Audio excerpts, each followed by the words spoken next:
service, and we would have to monitor that and verify that. But that's an acceptable option. Right. Okay, thank Yeah, you. sure. Okay. All right, thank you. Is that all? Yeah. Okay. All right, Commissioner Smith, do you want to start the ball rolling, or do you want to go to the end? Does the city manager want to Jane? start the ball? Well, she said she did. Do you have something you I want to do, say? I do. Okay. At the last workshop, I proposed a millage rate of 7.99. Taking a look at the budget, I'm ready to propose a millage rate of 7.95. I think we could come up with some cuts for about $75,000 to bring the millage down. We could look at reducing the demolition by 20,000, reducing the overlap with the finance director. That would result in a savings of about 30,000. Eliminate, of course, the fire assessment fee study for 50. And we did talk about increasing and putting in funds back for the lobbyists, which would be 25,000. But what I just mentioned would be a net cut of 75,000, which would drop the millage rate to 7.95. Okay, so you have a plan then to reduce it if that's the will of the commission. Yes. Thank you. Is that all, ma'am? Yes. All right, Commissioner Smith, or do you want to go to? Well, can I respond to that first? Yeah, Okay. the floor is yours. Thank you. Any issue you Well, have? yeah, I didn't expect this to be the format, but that's fine. I'll give What it do you over. want to do? I thought we would take the things that we were talking about at the last budget workshop, and, you know, I thought there'd be an agenda with all those items there, but I'll go with the flow. I'm pretty sure I remember most of it. I do want to, and I'm trying to find the sheet that gave us, I have concerns about these cuts of $75,000. What I can't find right now, and I apologize, we got a bunch of paper sent to us just yesterday. What is the amount, and Mr. Klinger can probably answer this very quickly, what is the amount of savings for our residents between the 7.99 and the 7.95 average? I know, I'm trying to find the sheet. It's only about $2. It's $1.82 a household. It's $1.82 a household, and we want to cut the home demolitions that seem to have benefited our city. A finance director, we're giving a person 1 month to sit with Mr. Klinger to learn their job. I'm not, or, you know, 3 months probably. I believe it was 3 months originally, correct? 4. 4. So you want to cut out 3 months of training? Correct. Okay, I'm not in favor of that. I'm fine with the fire assessment fee. I thought that already moved forward after the last meeting. But I have a major problem with giving a person 1 month to sit with Mr. Klinger and learn all the things that he does and this budget of ours, which is pretty complex. So I do have a concern about going back for less than $2. I think our residents would understand how important that $1.86 or whatever it was means to our city when we take it all together. So I am not in favor of moving back to 7.95. I don't know if anybody else wants to talk about that. Okay. All right, Commissioner Hertzberg.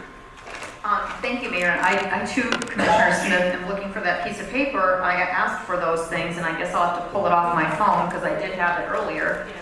I don't know what I did with it, sadly. Hold on just a second, if you would. Is this the one you're looking for? Which one? No, we got an email about how much per person, how much per household. Oh, okay. I had it printed out, and I thought I had it with me right here. I don't know. All right. No, it's right here. Okay. All right, go ahead, ma'am. Okay, basically, Per household. Thank you. You don't need this down? Oh, yeah, it's right there, 182. Thank you, Dan. All right, she's got it now, it's 182. Heidi. okay, yeah, I just found it on my phone. And Commissioner Smith, I agree with you. I think the overall savings, when I had this calculated for the commission and their homes, the savings for my personal home and Commissioner Novick, we paid relatively the same amount in property taxes. actually almost the same amount. It is a savings of 94 cents a year to go from the 7.99 to 7.95, and it's a savings of $13.52 to go to rollback, which is 7.412. So, I mean, that's the calculation I wanted to do, and for me to save 94 cents on my property taxes, I mean, and everybody else is within, what, $1 or $2 for the entire year to go back down to 7.95.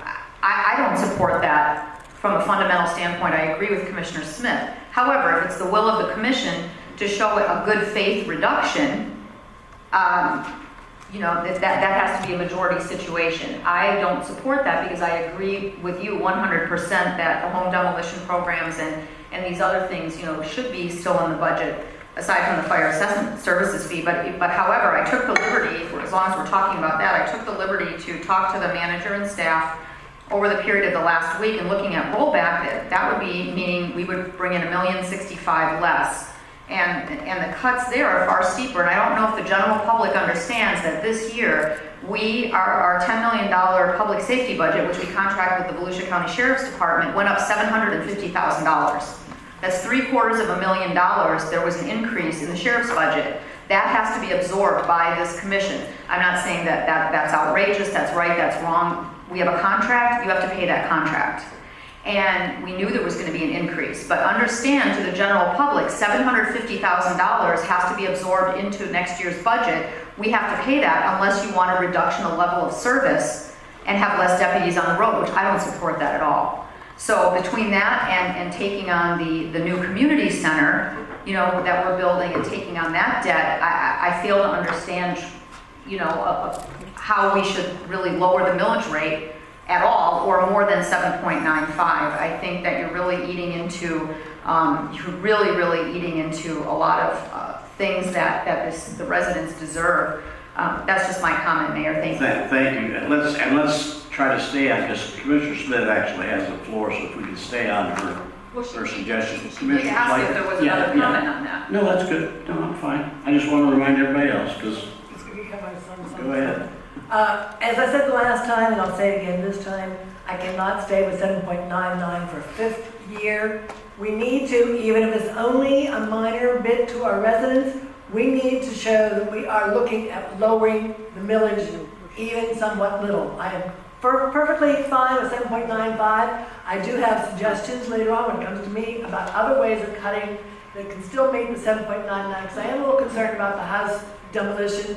Finance, we have a wonderful staff already there that if we have a good person we hire will come in with the knowledge, and they won't need more than a month or two to roll into, because we have other people in there that are doing a wonderful job that can help also.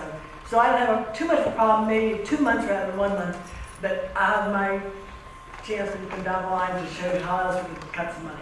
Mr. Mayor, can I just piggyback on that? Pardon me? Can we piggyback on that comment?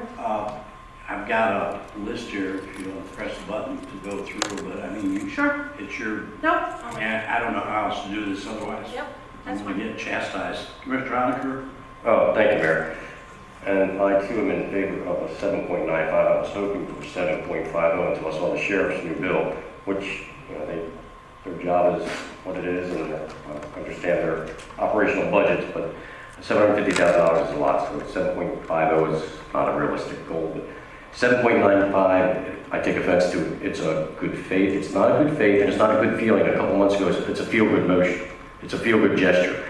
No, it's a little bit each year. A little bit each year shows the residents that eventually their millage rate will get down to 7.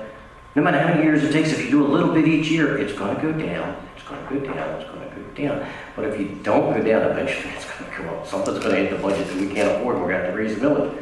I mean, cutting out the fire assessment study, you guys already made your decision on that. I completely disagree. And you need to do the study because eventually you're going to be in that budget crisis. And I'll talk about that when it comes to my turn, but I too agree with 7.95. We can manage. There's other cuts we can make besides what's on there, and 1 month is plenty of time. Being an officer in the military and people coming in, you're lucky to have 2 weeks overlap, and we're not hiring a novice. We're not hiring somebody off the street to be a finance director for the largest city in Volusia County. This person's got to be knowledgeable, and I'm sure Jane and her staff, when they interview them, is going to make sure they hire the best candidate out there. So they don't need a long train-up time. I don't know what you're thinking. 3 months is ridiculous. That's a ridiculous waste of money. So anyway, Thank you, sir. Commissioner Suga? Yeah, I'm all for the lowering of it, going the opposite way. If anything other than rollback is a tax increase. I don't care how you look at it. If you stay where you're at, it's a tax increase. And I agree with Commissioner Smith. I look at the projected cuts for what that's not what I would cut. That's not what I would require her to cut. I can go into a compensation study of $440,000 that I completely disagree with on all aspects, and there's $440,000 right there. Also, I brought some new light. I wanted to dive into the firefighter reserve program. There are some serious concerns with that, and that's with the liability of the personnel. They fall within the presumptive clause, which means that they get sick, a heart and lung bill, we will be paying for them the rent. There's a huge liability in this reserve program if we're only using it for a labor pool. If they're not working the overtime, there's another issue right there. So we talked about last year, we had $1 million surplus. $1 million surplus. We're trying to spend $500,000 of it right now just to spend it before we get into the new budget. You can take $75,000 out of that and lower the millage rate. Moral of the story is everybody around is either raising it or staying the same. You can say you're not doing it for feel good. I'll be the one that says absolutely you should be doing it. Deltona get some positive press about rolling it back, like you said, to get back to where we should be. We all know the property values are expected to go up again. We all are expecting a tax increase. I am for it. I wanted a 7.89, something that at least it moves the needle a little bit. 7.95 would be the least. That's where I fall. Thank you, sir. Vice Mayor? If I could suggest, rather than having a discussion about the millage rate and somebody else producing a document with what we could cut to get to 75,000, let's look at what each commissioner and see if we can find some common ground where we may all agree. We agreed on cutting the 50,000 right off the bat on the fire assessment fee. That was, we agreed to do that. Maybe as we move through this, there's other cuts or other programs that we can find some common ground. We only got to look for another 25,000 to be able to do the 7.95. So, maybe we can move through this and find some other programs. I've got some issues that of restructuring and then of a particular department, and let management come back to us and say, this is what the net result would be of doing that. But let's look at the proposed budget items, see what we need, what we don't need, what we want, what we don't want, and see where that puts us. We know we have to stay at the 7.99. We can't go above that. We certainly can go lower. So let's look at the meat and potatoes of what's in the budget. Is anybody here wanting to cut Spooktacular as an example? No.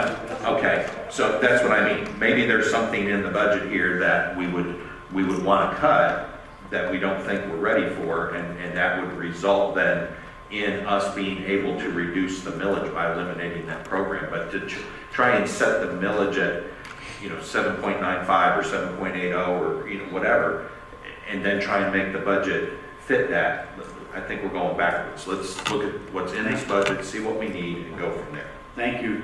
Good suggestion. I'm going to let Commissioner Smith talk, and I'm going to talk because I don't have a talk button, and then we'll go back. Commissioner Smith, go ahead. Thank you, Mayor. Two comments. One, and I don't mean to put him on the spot, but Mr. Klinger, is one month adequate for training a replacement? You can take the 5th if you want. No, in my opinion, it's not adequate. Okay, would you suggest 2 months would be adequate? To me, that would be the absolute minimum. This is going to happen right as we're in the middle of doing an audit. My departure is going to be right as the auditors arrive. 1 month is not enough. Thank you. I appreciate your honesty on that one. And what we have to remember is recent hires.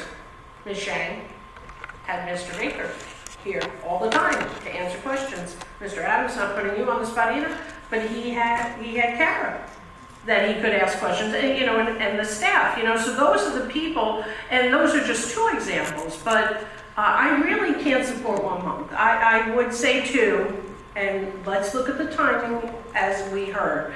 And Brian, I absolutely agree with you. Let's look to the surplus then, because this list that I got is kind of ridiculous. This list of cuts to get us to, I had no input in it, you didn't have input. I know it's just thrown together and it's someone's suggestions to share, but. I think it's a light fire. I know it is, it's right, but it's ridiculous suggestions. And I do agree with Commissioner Novick as well. Maybe that's our approach tonight. We have to just go step by step, because I can ask Commissioner Suko, well, what are your ideas? I can ask Mitch or Commissioner Honecker, what are your ideas? So maybe we just need to do that. Let's step by step. But we did have things that we left on the table at the last budget workshop. We talked about the comm study. I requested about the second VIN at our last meeting. I do want to have a discussion about that $35,000 for the commissioners. I did request that we look at the 4 agencies that weren't funded. Can we look at them for money? So I'm not sure how this is going to get organized tonight, but it's not going to be by me just using you know, with my list of priorities, and that we're not going to get anywhere. So let's step through the budget and figure out where these cuts, because if we can do it, I'm happy to go down to 7.95. But I want to make sure we're being fiscally responsible, and that doesn't always mean cutting taxes or lowering millage. It means providing the services that we promised. So I'll stop there, Mayor. Okay, let me, I agree with Vice Mayor's suggestion. We have a sheet in front of us prepared by a member of the commission, I suppose, or staff didn't prepare this? Okay. Okay. There are 100 ways. If we go page by page, I've had 3 commissioners already say it's this workshop, 2 hours. If we keep dabbling on each and every item, you know what I'm saying? There's no way we're going to get out of here tonight. It'll be a Thursday, Friday meeting. Do you want to go through this list and just have the yay or nay, or do you want to go continue the way we're going? That's what I'm getting at. That's what we started doing, but if we're going to get hung up on... No, I want to disregard this sheet. Okay, we'll disregard the sheet then. Okay. Commissioner Hertzberg, I think you were up next. I mean, Diane was up. Do you want to go next? I removed my Are you finished? request to speak. Okay. Depending on what the format is, are we going to take up the comm study that we got all this information about tonight? Is that something that Commissioner Sukup wants to bring up? I don't. There are a lot of things that came out based on individual commissioners asking for information. That information came to all of us, which is rightly so. But that doesn't necessarily mean they're part of this meeting. This meeting is for us to bring up issues that we want to talk about. I do want to say that I support what the Vice Mayor is saying. If there are issues you feel very strongly about and you have backup that you want to discuss, then that's what we need to bring up. It may automatically reduce the budget if there's things you want to come out. The existing budget is what it is. It's 7.99. If there's stuff that you want to bring up, that's what we should be talking about if that's the main objective tonight, to reduce the budget. If there are things not in the budget you want to add, that's also very important. So that's what I was trying to get from each one of you. Because we can get out a discussion about any aspect of the budget, those in favor, those opposed. That ties up an awful lot of time. If you have things that you think are missing on this budget, or things that you absolutely want to see taken out of the budget, those are things we need to concentrate on first. Then we can fine tune it, and then staff can keep notes, and automatically, with what we eliminate, that will automatically bring the budget down, because we're at 799 right now. So some of you want to see a reduced budget, and that's the way to do it is, what are we going to cut? So I'll let Commissioner Schleicher ask a question, but then we'll go to Vice Mayor. Well, I'm not really asking a question. What I sort of thought from what we did last meeting and everything else was that our job was to go through the budget and look for ways that we could cut this existing budget. That's exactly what I did. I page number, highlight how much from each, where the line items are. Okay. That's what I thought we were gonna do, was take the budget that we have and actually go through that if we have ways that we might be able to cut right from this existing budget. And I found ways we can get down about $69,000 right off the bat. Oh, that's exactly, if the goal is to cut the budget, you do it. If the goal is to enhance the budget by something, you do it. All right, Vice Mayor wants to wait. Give us page Okay, number. here you are, page number. Well, and these are set up indiscriminately or to reach the 7.95 that you wanted? Or these are just anything? No, these are just, I just looking through, Suggestions. ideas of red flag, no, those things that look at you and say, hey, Okay, I can take something here. okay. And some are very minor, but they add up. Okay, on page 5, I'll give you a chance to get there. Page 5 of 168, went through all 168 pages. All right. Okay, All right, the July 4th, we don't want to cut it. you But we got have, numbers on them, use the numbers out to the I side. use numbers on, oh, good grief. Okay, are you sure? 001720. Those are all the same. Yeah, they're all like, what numbers, I want to know what number John wants to use. The next one over, general fund. Well, Okay. they're all the same number there too. All right, go It's ahead. either go with We'll July- catch up with you.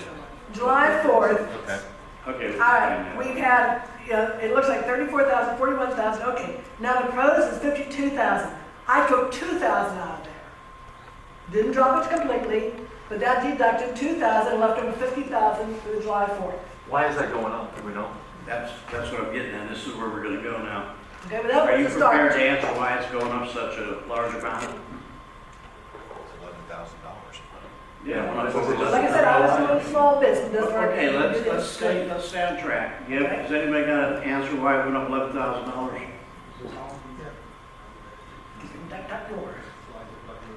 Somebody get that mic working, will you? Okay, are you specifically addressing Parks and Recreation Department? Yes. July 4th celebration. July Page 4th, 5, page 5. Page 5, okay. First of all, the cost for the fireworks last year was $20,000. This is the last year of the current contract. We had only 2 organizations that bid on that contract last year. Nobody wanted to touch it for $20,000. That's the feedback we got. So we bumped it up to an additional $5,000 to be more competitive with the market. I checked with the neighboring cities. That's all what they're paying. That's why I raised the price to $25,000. It's at your will. If you would like to cut that, that's not a problem. No, that's But it's 52, it says That's the 52,000. total operation for the entire event. Right. He just, That's the total operation. Okay.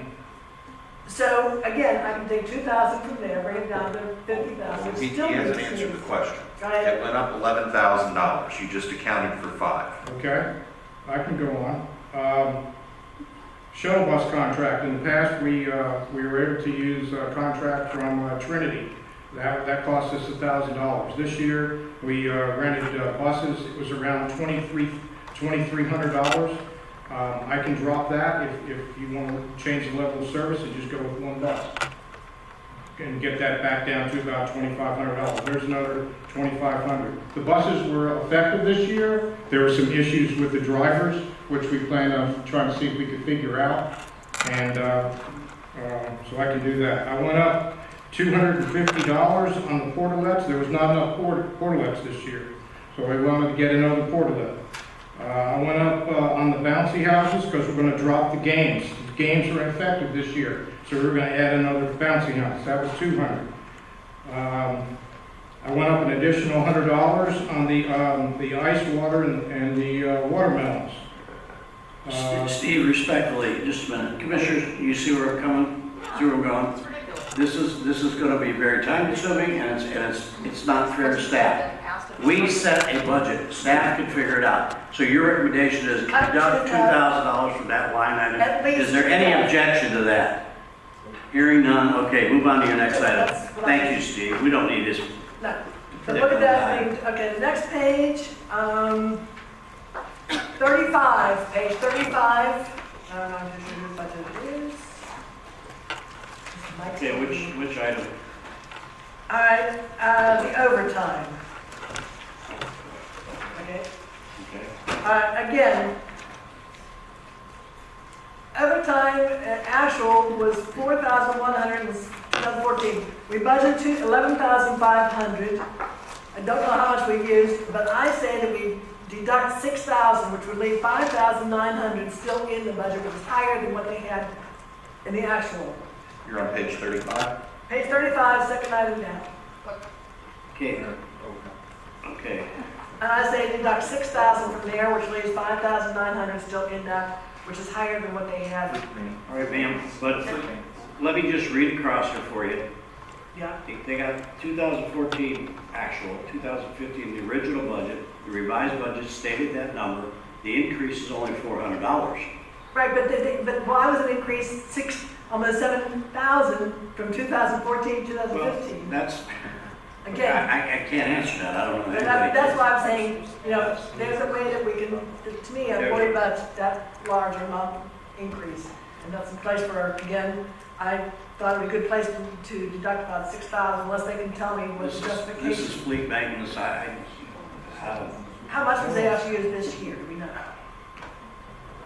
well, that's what staff's recommending, I mean, Mayor, if I could, I mean, we can't recommend going lower than what their operational budget has proven to be for the past that's what year. I'm getting at. It's 11,500, not 2014. 2015 was 11,500. That's what they They don't know what used. they add, they don't know what the actual, this is actual. That was 2014. All right, commissioners, we got the sidebars here, which is illegal, we also, That's just a question. Commissioner Hertzberg, we can't have the sidebars, we need to stay I've got a question for Mr. Klinger on this page. on the same item. Well, Mr. Klinger, the format for this page, page 35, it does not have a column for 2017. The other formats show a 2017 column. Are we looking at a misprint here before we get too deep into the individual numbers?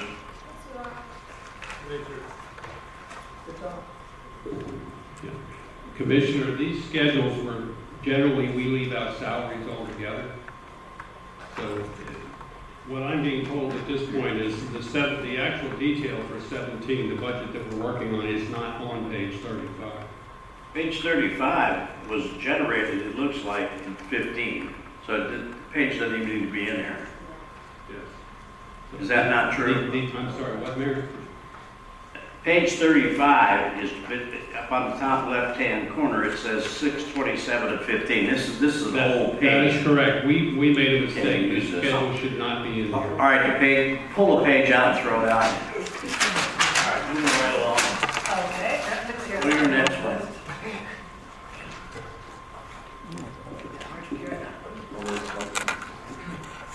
Page 57.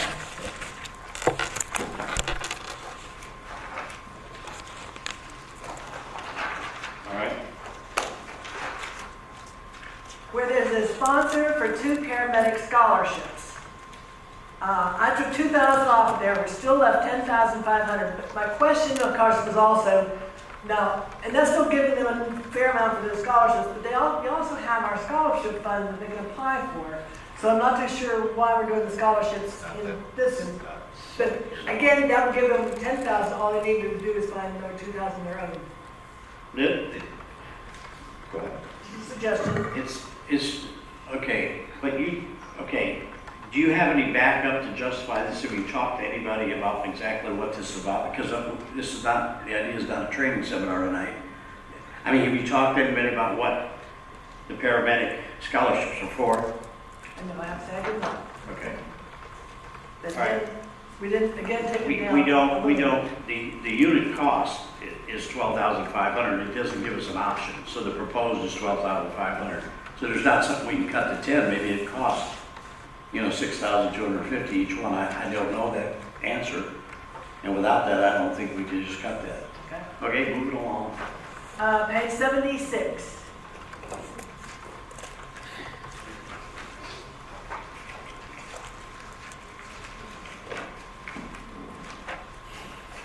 Okay. Very first line, that's again one of these other sort of where we had an actual 33,047 in 2015, but then went up to 150,000 in 2016, which I'm sure that's for some reason, and then went down to propose 100,000, so I'm saying 98,000, bringing it down 2,000 there. And your justification? Again, I'd like to know why it's such a big difference from the 2015 to the 2016 and back down to 2017. Okay, it was 150, they revised it to 154.8, they're going down 54,000, you want to cut them more? Well, it started, but look, 2015 actual was Well- 33,000. Okay. Again, did you ask this question? Well, I brought these up in the meeting, but because as far as potentials. Okay, we could get in the weeds on this, I don't know. Anybody got an answer for that? Quick, down and dirty answer? I believe Mr. Bowley answered this at the last workshop. This was professional services, Yeah. Mr. Bowley. This has to do with one of the plans you have to hire an outside vendor to come in and assist on, right? Do you have it in front of me? It's professional services, Right. 523101. You had 154.8 last year, you cut it down to 100,000 this year. You anticipate less outside. Yes, sir. But it has to do with like reviewing the comp plan and those types That of is things. correct. There's an element that we have to, oh yeah, I've got it. Yeah, we have an element of doing the state comprehensive planning process where we're saving the city dollars by doing all the work in-house as far as rewriting and doing what's called the evaluation and appraisal report. So that's saving the city probably about $100,000. Okay. But then the public participation portion is the part that we need to get a firm to take it out and do consensus building. All right, is there any consensus to change this on the commission? Here, go to the next item. No. Yeah, Okay, and page. this is page 94.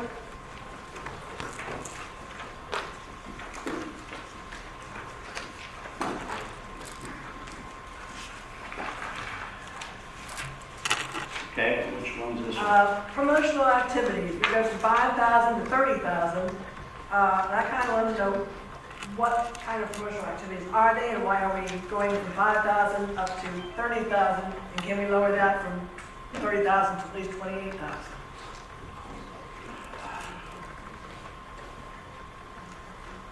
That's a lot of promotional activities.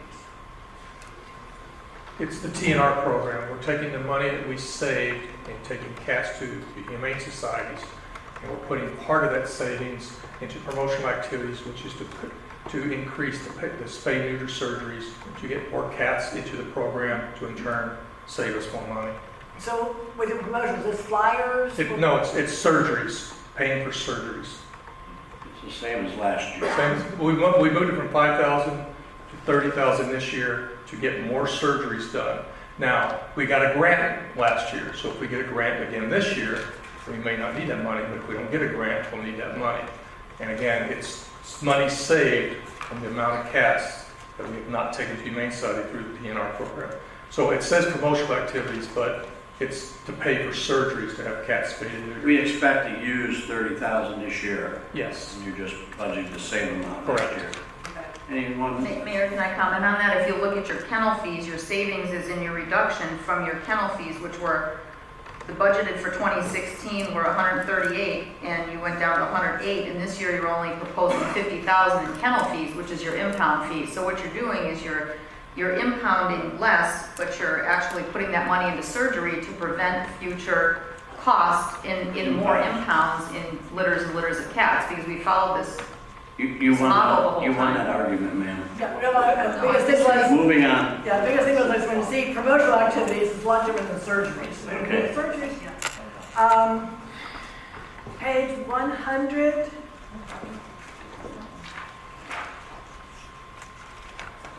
Okay. And again, this is, what is the 50,000 for in the professional first line?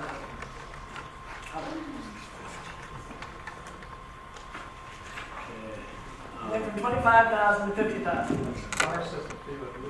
Yes, it's the fire assessment fee. Okay, well, that's 50,000 right there. That's out. Yep, so that's part of it, okay, that's. Okay, that one also good. Okay, next one. Page 109.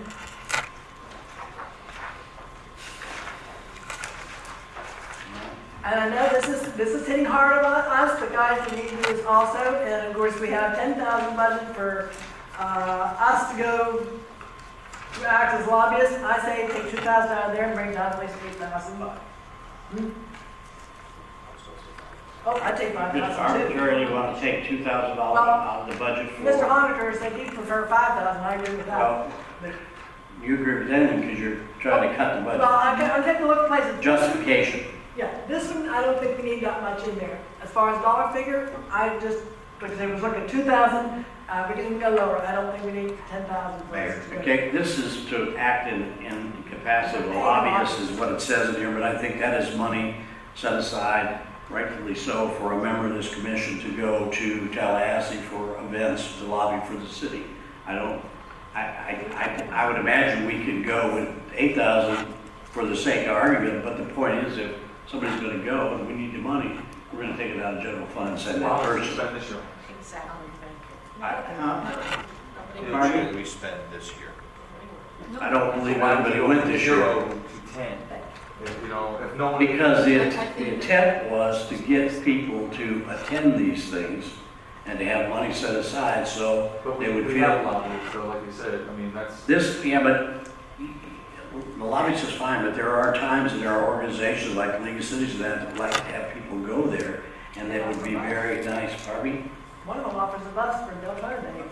that's Deltona Days, that's. Yeah, but I mean, All right, I if just had a hard 2,000, time. does anybody have a problem with reducing this by $2,000? I say 5. I say 5. I say 5. I'll go 5. We have a lobbyist. Reduction of 5 and that's, 5, 6, 7. okay, there's 5,000. Okay, moving on. All right, page. Mr. Smith, I'm sorry, did you want to say Well, something? I'm just going to remind you that the 10,000 was put in there when it was proposed to reduce the lobbies. Exactly. that's- So this 10,000 Should is be not removed. worthless. Okay, so. Yeah, I would add, we I agree. would leave some, but certainly not 10 All grand. right, we agreed to 5, right? Remember that there's $25,000 extra that's put in the budget because you wanted to add the $25,000 in for the lobbyists. Right. So you have to add that in. That's why if you're gonna go down to 7.95, you have to add the 25,000 in. So technically, you're looking at $100,000 worth of cuts. All right, is there agreement to go to 5,000 from the 10 proposed? Okay, Yep. all right, moving along, next item. Okay, page 110. Okay. All right, again, furniture and equipment, possible iPads, accessories for new commissioners. I say take away that whole 3,000. Where's that I one? agreed. I would. Second or third one down. Okay, let me ask a question. Nobody here has an iPad provided by the city, do they? The city provides it? Yes, we changed the policy. It used to be fax machines. Right. Okay, And so you have an option. so now you have the option whether to use an iPad or Okay. the. I thought we had. Yeah, that. what's There's only gonna be a possible 2 commissioners. You're only gonna have. Excuse me, there's only, it's got a unit cost of $3,000 for an iPad? Mayor, that's for 3. It's $1,000 per iPad. But we're not gonna have to, I mean, Okay, obviously. most of them too, at most. Wait, unit cost is 1,000 and you talk, So we decreased it by 1,000. Do you not pass down? all right, Diane, to whoever. I don't have one. yeah, they belong, the ones that are owned by the city come back to the city, so. The point is, But Mayor, the mayor the just, point is said that remove the at any time, any commissioner up here that doesn't currently have one Can ask for could it. request one. So, And then, so we'll have 2 grand here, so there's 2 to get at. Otherwise, it's a general fund expenditures. It's not. So we're cutting 1,000. We're cutting 1,000. Everybody disagree. Who's keeping running total? We're cutting 1,000, sir. Yeah, but who's keeping running total? I am. Nancy is. And Uh, staff, I hope is. Finance is keeping a tally. Okay. I think we're about All right, Joe, 58,000. next item. You don't have to keep adding up, staff's keeping track. Next page. Oh, I think that's it, because the other one is a question I had when I met with Jane, as far as page 144. And I don't know if you found the question whether or not the physicals, the pre-employment physicals were listed in 2 different places. One in the human resources and one in the fire department's budget. There's, Did we find out, what was the list of both of them? We put about, was it a duplication? No, it's not a duplication. fire department has separate ones. Okay. Well, that's what I asked earlier. Yeah. Yes, they are separate. So far different. Firemen have a much more extensive. Okay, well, that's why I just had a question. Okay. That's it. All right. Mr. Honaker, you have, you want to run through your page by page? I only have two, and I don't have page by page. I can't hear you, sir. I said I only have two, and I don't have page per page. But I do have a compensation study that I feel is flawed, and that I feel it could be done like other cities have done and implemented at our people out in the field, the workers. They do need a raise. I work here as a staff member. Let me ask you a question. The compensation study's already been paid for. It's not in the. I'm not talking about the study, I'm talking about implementing it. Oh, implemented. Okay, I got you. All right. Don't want to implement it. We could implement it for our field workers who, I've worked here and I've seen their salaries and they do need a raise. And I've seen what other city field workers are paid. But you could do it in a step series. Give you an example. Edgewater first did their field workers and their staff workers, and they did it on a 3-year increase, giving them 1% each year until they got to the percentage that they wanted them to have, to bring them equal to the other workers in the cities that are related to them, that are similar to them. If you do it in a field workers first, and then you look back after you finish them and look at your managers and deputy managers and directors and look at the senior staff then, not the senior staff this year. Do your field workers this year. What's your recommendation? And what is your definition of field workers? Parks and Rec, public works, the Okay, guys that no, are. I'm saying, the, 79%, 79% of them. no, I'm not trying to be difficult. I'm serious. I want to know what you're talking about. And Management below, salary, non-salary, exempt, non-exempt, where do we break this so they can figure out this number that you're proposing? managerial directors and deputy directors should just wait. Okay. Do your field personnel first and your staff workers. And Do you have any Can I ask number what- on that? Can I ask a question? I do not have the numbers on that. Okay. What is the justification for that, other than your opinion? The budget, number one, if you look at their salaries and benefits, and the study was skewed that it did not include their benefits in their salary. You need to compare the total salary of an individual. If you look at what we're paying them in salary and benefits of our senior staff, they're well compensated. Okay, They are well compensated on both ends. okay, to clarify, your suggestion then would be to pull directors, assistant directors from that and have the line employees or Yes, hourly employees. Okay. I don't know how staff will figure that out, but I'm sure they can. And maybe later on, come up with a number, or somebody can crunch some numbers on that. I don't know. I think they see the Is there same any thing. We do support?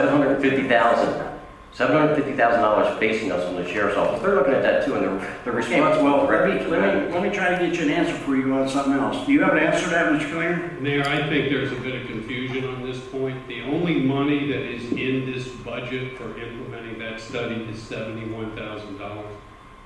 It says I do not 440, know right? where this 440, the only other money that is in the budget is a regular 3% increase in pay. Yeah, across the board. That's what you're talking So about. your 440 includes a 3% raise. It's not implementing that study, not per se. There's only 71,000 in this budget. Okay? Yeah. Right. Just a minute, I think it's a clarification. The study assumed that the employees would get the 3%. And then if there was a shortfall, for example, if you did not meet the minimum of the new pay grade, then you would go above. You would always get stuck to 3% first. And then if there was a shortfall, you would add to that 3% to make up the differential. It was not so that you would bring up to the new grade and then add on another 3%. So I just want to Okay. clarify that. When you Okay, have so the does total. that help you? Does that help you then? That does. Okay. All right, your next item? And the next item is the email we got that showed us some of the other things like code, cutting code by 2, dropping weekend coverage. If you got an email from the city manager Okay.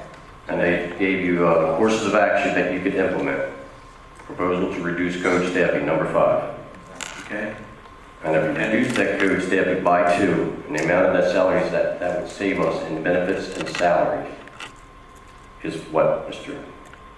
Baker, annual salary? What's that amount, Jane?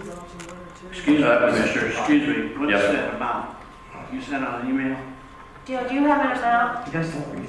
No, because it depends on which officer you cut. Okay, there's no number currently on that, Mr. Honaker. Are you supporting that? Is that what you're suggesting? I am supporting that option of reducing by 2 and dropping weekend coverage.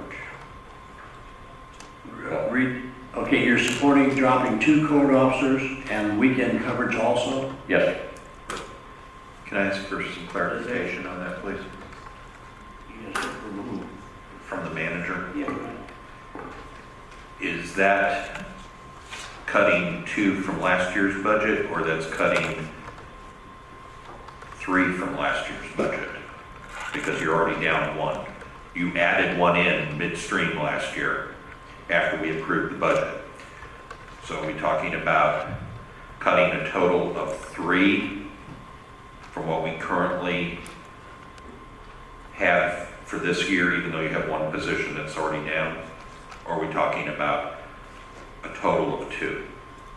I believe Commissioner Hanukkah is talking about a total of 2. total of 2, it's option number 3. Total of 2 officers, go to 5-day-a-week coverage, no weekend coverage. Mr. Baker, okay, Mr. Baker's up at the podium. We've already cut the 1 that we added this year. That person's gone. The Right, proposal is to cut 2 more code enforcement for a officers. total of 3. For a total of 3, for 2 more And the FY weekend. 16, 17. And the reason I say 2 is because remember, they work zones and they're partnered up, so that's why I said 2.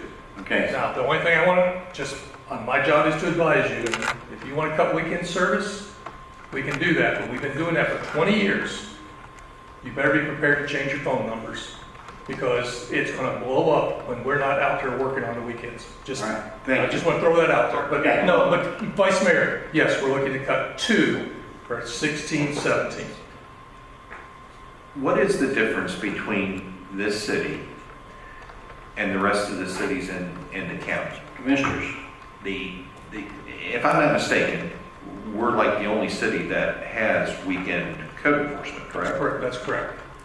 So how do I justify that? We're the only city in the county that does that. What do I get for those extra 2 days from code enforcement? How does that help us? You get us out there responding to complaints that only happen on the weekend.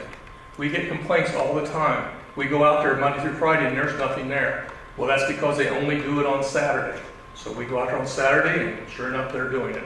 They only do it on Sunday. Then why can't we alter the schedule to where we have 5-day coverage,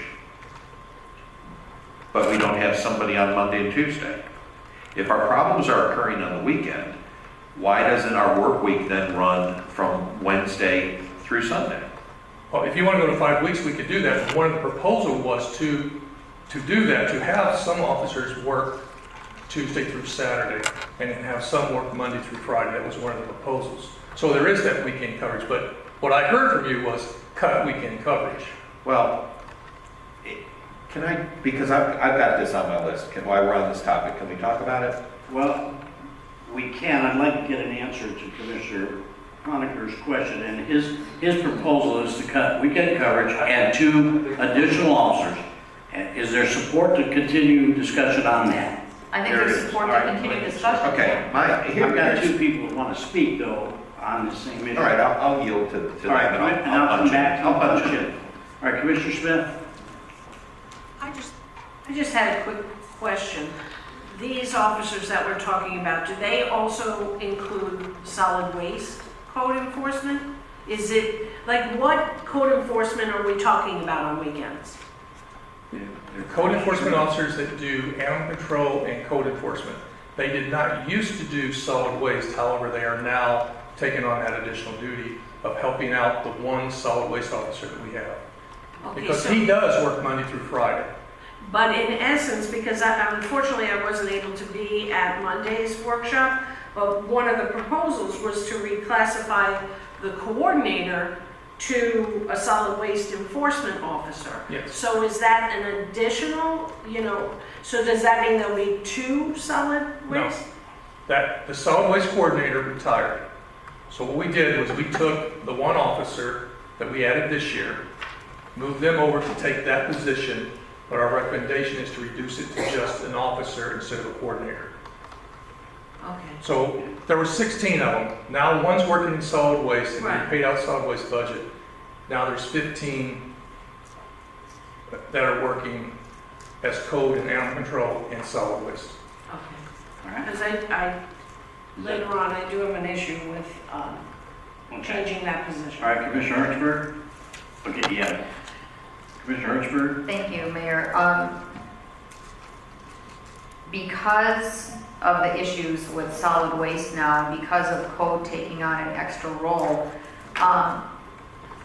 I understand not having officers and animal control on the weekends, because no other city does it, the county doesn't do it. My question is this: when we have officers on the weekends, how do you get a hold of them? Because there's no direct line. You can't call City Hall. Dispatch. But who knows to call dispatch, and how does that work? Because I tried to do that this past weekend, and I got this number doesn't work. That I couldn't. Finally, I ended up having to call general dispatch, the sheriff's non-emergency. Yeah. That's what I mean. How does a resident go about getting someone on the weekends? What I can tell you is they get dispatched every Saturday and Sunday through Central. Through that number, through Central. Because the way I tried to do it last weekend when I had an issue was I couldn't get it. But my thing is, I don't support having an officer on a Sunday. I think that you can do like the county and have an emergency animal control, somebody on there should there be an animal loose or a problem or hit by a car, more than likely dogs. There is a method to get that, is there not? Yes, however, I want to clarify an emergency. A dog running loose is not an emergency. And that's that's the problem we're going to run into. People are going to call and say there's a dog running around. That is not an emergency. Never has been, and it isn't in any other city. And if you want to cut the services, but I'm letting you know, be prepared. I'm just doing my job trying to advise you. Because we've been doing this for 20 years. You're right, other cities don't, but those residents are used to that level of service. Our residents are used to our level of service. That's the only thing I'm advising you on. Well, and also, and in terms of changing the work week, I think that there's an issue too with not having somebody work Monday or Tuesday with just not having that availability. I don't support that. I support, if you're going to want to reduce, I support not having officers on the weekends, at least, not on Sunday. And until this solid waste thing is more regulated and more compliant, I don't support not having someone as a backup to solid waste, at least on Saturdays. I think we need that. Okay, I'm going to go right along. Just like Commissioner Spiker being clear, I just want to make one comment. We hire managers to manage. We are working on a budget here tonight, but we can give opinions, but thanks, Dale. Go ahead, Commissioner Spiker. Dale, don't run away. Option 2, that's the one I believe, Commissioner Honecker, is that the one you're supporting? Option 2?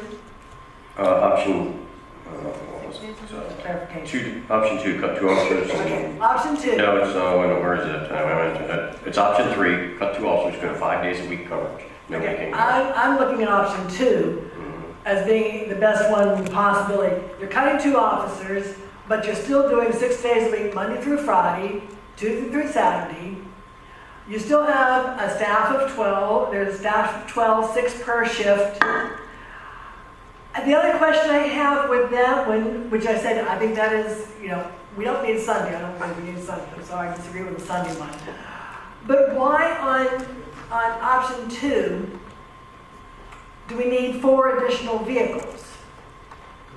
Because now instead of sharing vehicles, you're going to have them all out there and they need vehicles. Like right now, I work Sunday through Wednesday.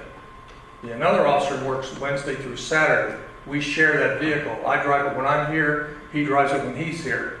Now that you've got them both working, we both need a vehicle, so you're going to have to buy more vehicles.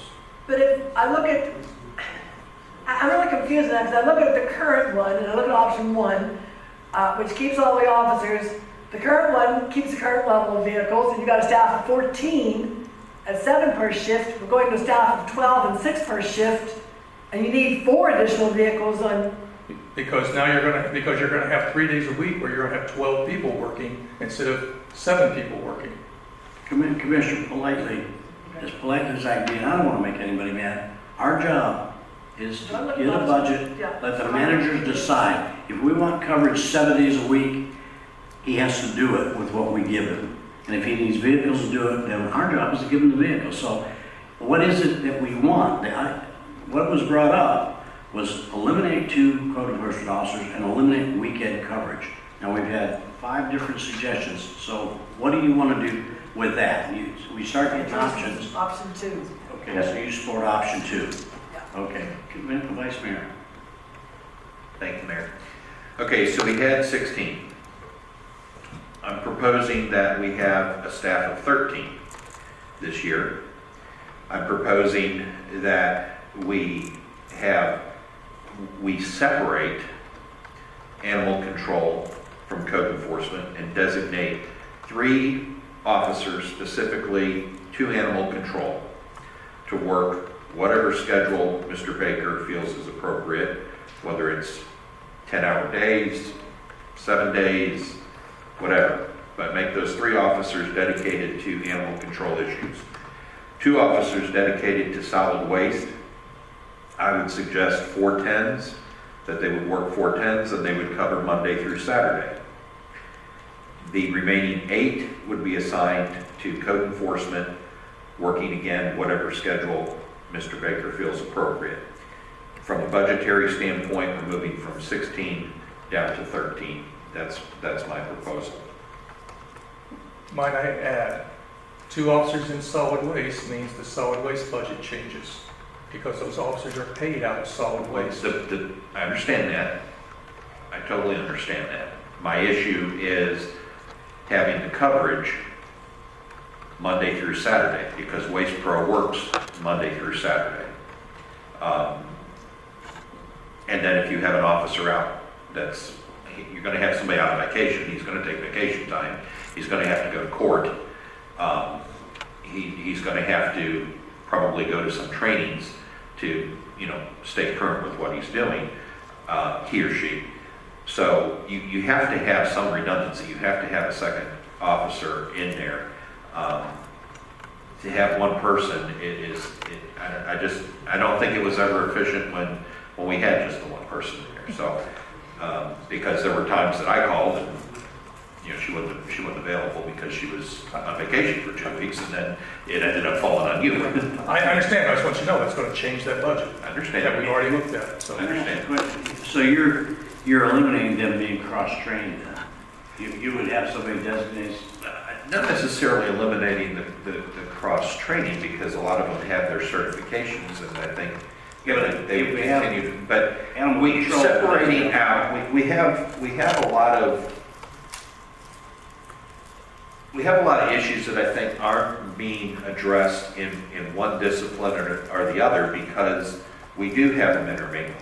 Okay. Certain days I think they're just working code issues rather than working on animal control issues. If you had animal control officers with the specific assignment to go out and do that and that's their only function, then I think we deal with that issue a lot more. I just want to make sure I think there's an efficiency issue there. All right, Commissioner Suda? Yeah, Dale, I think it all starts, because the question always comes up to me is right now you have 2 shifts. Everyone's working 4 10-hour days. Yes. So what happens on Wednesday? That is the day that the officers, you and I are assigned to a zone. I work Sunday through Wednesday, you work Wednesday through Saturday. That is the day that you and I are together so that I can brief you on things that are going on in our zone. I can say, hey, I've got this issue with this thing, I've been trying to serve a citation, I can't get to them, can you do it for me? So you do that. That's also the day that we know we're fully staffed, so a lot of people take vacation because, or that's the day they make a doctor's appointment because they know we're covered. And it's also their weekend because remember, they're Monday, it's either Friday or they're Monday. So that's when a lot of people take vacation. So yes, it sounds like they're doubled up, but they're not doubled up that much. And again, that's the time that they get together to discuss issues in their area. That's what we Mr. should support. Sukup, you support them reducing 2 court reporters officers, no? And only because of the research that we're doing and realizing that there's no other city going on the weekends. Okay. I see no reason why you couldn't bring in a part-time person where you wouldn't have to pay benefits and stuff like that and work them on the weekends and keep our staff Monday through Friday. When you have that many people working on Wednesday, we just said that Wednesday's not even a busy day. Trying to bring closure, just asking. I guess, Okay. tell me what you want me to tell. No. You want me to say? No, I'm just not, but if you appreciate my position, you like the idea of reducing it. Listen, if it becomes a scheduling issue, then on the heavier days, like Commissioner I was saying, you just spread them out to the heavier days. But Management takes care of that, but you support reducing. I believe we should be doing at least one of the days on the weekend. We just spread them out during the week. Okay. Commissioner Smith? Thank you, Mayor. I just have a question, Dale. Do we run the numbers on what it would save us to lose those 2 folks and to, maybe limit whether it's Saturday or Sunday or both, and put it against how much 4 vehicles are going to cost for them? Have we looked? But it's still, okay, whether it's capital, it's still budgeted funds. So do we have, it's very difficult to sit up here, and this isn't on you, but to sit on here and receive a memo with 4 options and not have any kind of money attached to these options. I have no idea right now. I know we're giving guidance and I know we're going to finalize a budget, but still, we keep pushing things off our plates, but without any real conversation about what the bottom line is. Well, we have to let them crunch the numbers, But actually. we received a 2-page memo. I would have thought the At numbers the would be request here. of some commissioner, I don't know exactly what they requested. Commissioner, if I may, just looking through here, they vary for their salaries and benefits, from 58 to 68. I mean, $120,000. it varies. Now, 4 vehicles, going to cost you anywhere between $23,000 and $25,000 a piece. $100,000 to watch. But again, like Vice Mayor said, that's a one-time purchase where this is every year, but, Okay. And impact to services, I know it says it here, but if we, is it just about the calls we're going to get? How many, can you give me an idea, how many code enforcement issues are addressed on a weekend? I can't give you a number, but I mean, a lot of them, that's when they schedule their re-inspections. That's when we catch people home. We all know people work Monday through Friday in Orlando. Saturday and Sunday is a great time to catch people at home and knock on the door. And, but again, those are what. And that's happened. Yeah, that happens all the time. That's why we work till 6:30, because people get home after 5. We catch them home. Okay. But So we could, Commissioner, Okay, we need to all thank you, talk thank you, into our thanks. mics. Commissioner Hertzberg? What I said, Mayor, was, I said 5-day service. I'm not hung up on the weekend. 5-day service. You pick the 5 days that are the busiest. Right. Or schedule like one too. Schedule, Yes. scheduling, It's a this is a scheduling. scheduling issue Yes. versus, if you need them Saturday, Sunday, then somebody doesn't work Tuesday, Thursday. Or it's 4 tens. Or whatever, yeah, however they do it. All right, Commissioner Hertzberg? Thank you, Mayor. So I'm gonna go back to the basic numbers because I need clarification. So we had 16 officers, right? We had. And then we took 1 Yes. and put him in solid waste because somebody retired, but we didn't fill that position. We took him over to a lesser position in that field. yes. So now we have 15 officers. 14. You said 14. 14 in code and animal control and 1 in solid waste. Okay, so we have 15 total, but 14 in code. Yes. In animal control. So this proposed reduction of 2 people, let's say we go and decide that we want to go down 2 people. Are they fired? Are they reassigned? Because at one previous workshop, there were comments to not fire those people, but to move them to another department. So I guess, are we actually looking at a reduction in the budget because we're going to reassign someone to parks? Or, because that was mentioned in a workshop, and correct me if I'm wrong, but I think that was a discussion. Are these actual elimination of positions out of the entire budget, or are they just taking this money away, these two positions out of code enforcement and putting them somewhere else? That's my question, because are we really talking on money savings in salary and benefits? Or are we shifting employees somewhere else? Are we not gonna hire somebody that we maybe had an open position in parks and we're gonna shift someone from code over there? Because to me, that makes a difference in the budget as to what you're looking at. That's my first question. Yeah. Can I answer? That's a, Because I think it was. if you eliminate two people. Yeah, it was. It was me, so can I answer? We should do the most we can. No, but he should answer. I was the one that made that statement. I am not for eliminating anybody's employment with the city. Tab 25 in your book is some new personnel. Those are increases, okay? Parks and Rec has a parks maintenance technician, there's a facilities coordinator, there's an events manager. You have some other stuff in the water department, stormwater.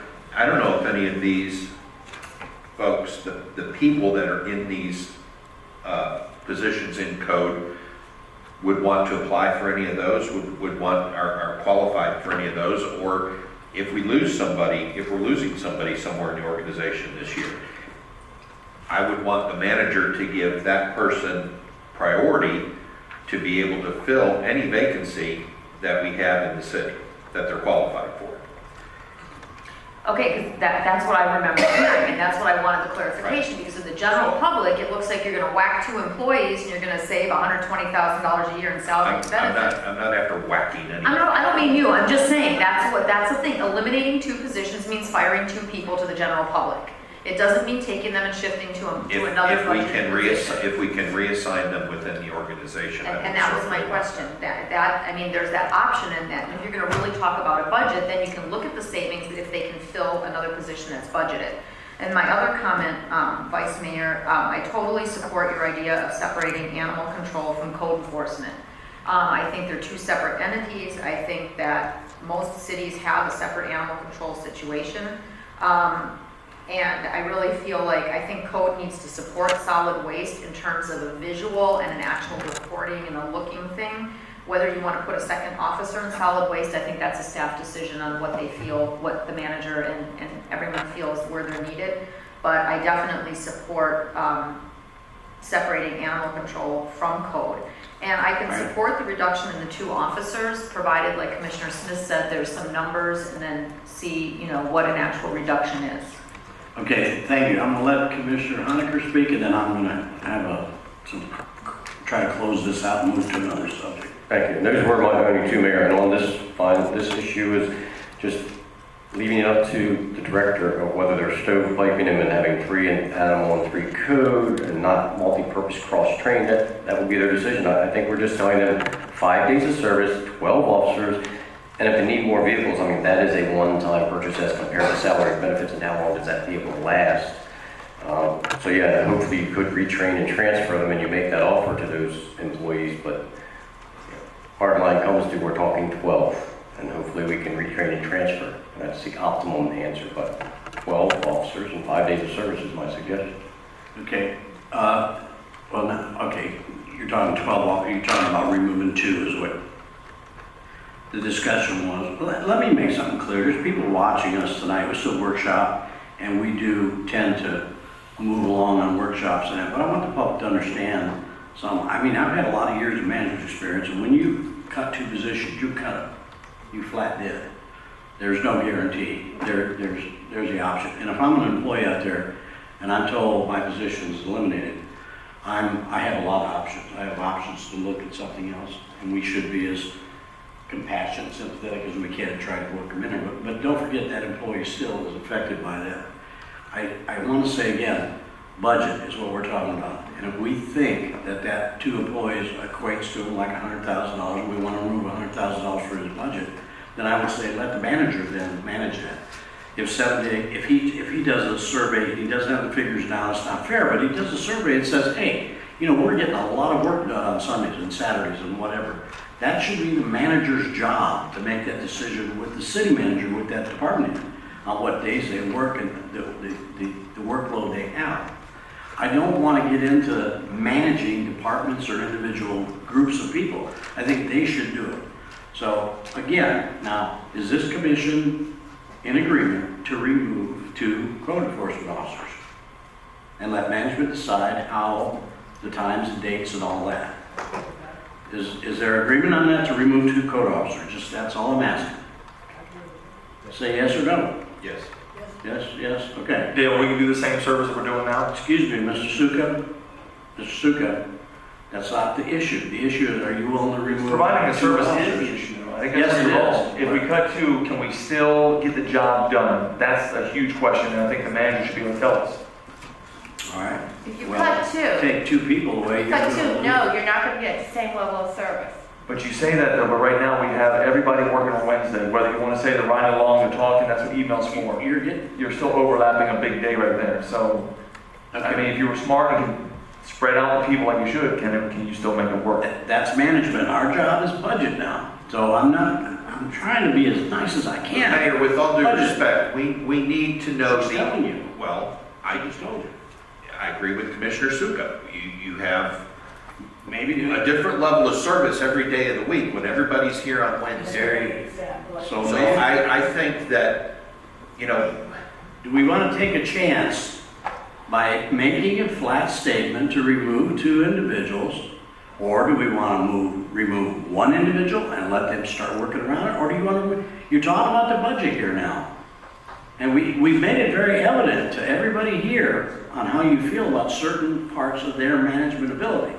But we're talking about dollars and cents here, folks. We're talking about trying to reduce. would it be fair to say to everybody to cut the 2 positions, show us what that impact is going to be in terms of level of service and the dollar savings before we make a final decision? Is that Yes. fair? That's what we felt. Is that what you all want? Okay. And yes, and I'd like to see a restructuring, like the vice mayor said, to see an impact with the restructuring of separating animal control and code. Can we see that as an Okay, option? I don't know. Let me just look at something here before you get too far, and then, Because I know it's going to today affect the... is July 11th, the 18th is a special commission meeting to tentatively set the millage rate. So, and then August 3rd is preliminary rate assessments. You not have a lot of, I'm sorry. I'm sorry. I'm looking at the wrong month.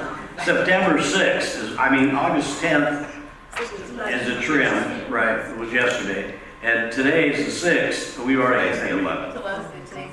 What the hell? Excuse me. I'm sorry, please. Looking at the printed I'm trying to schedule. look at the printed schedule here, and that's throwing me way off. Okay.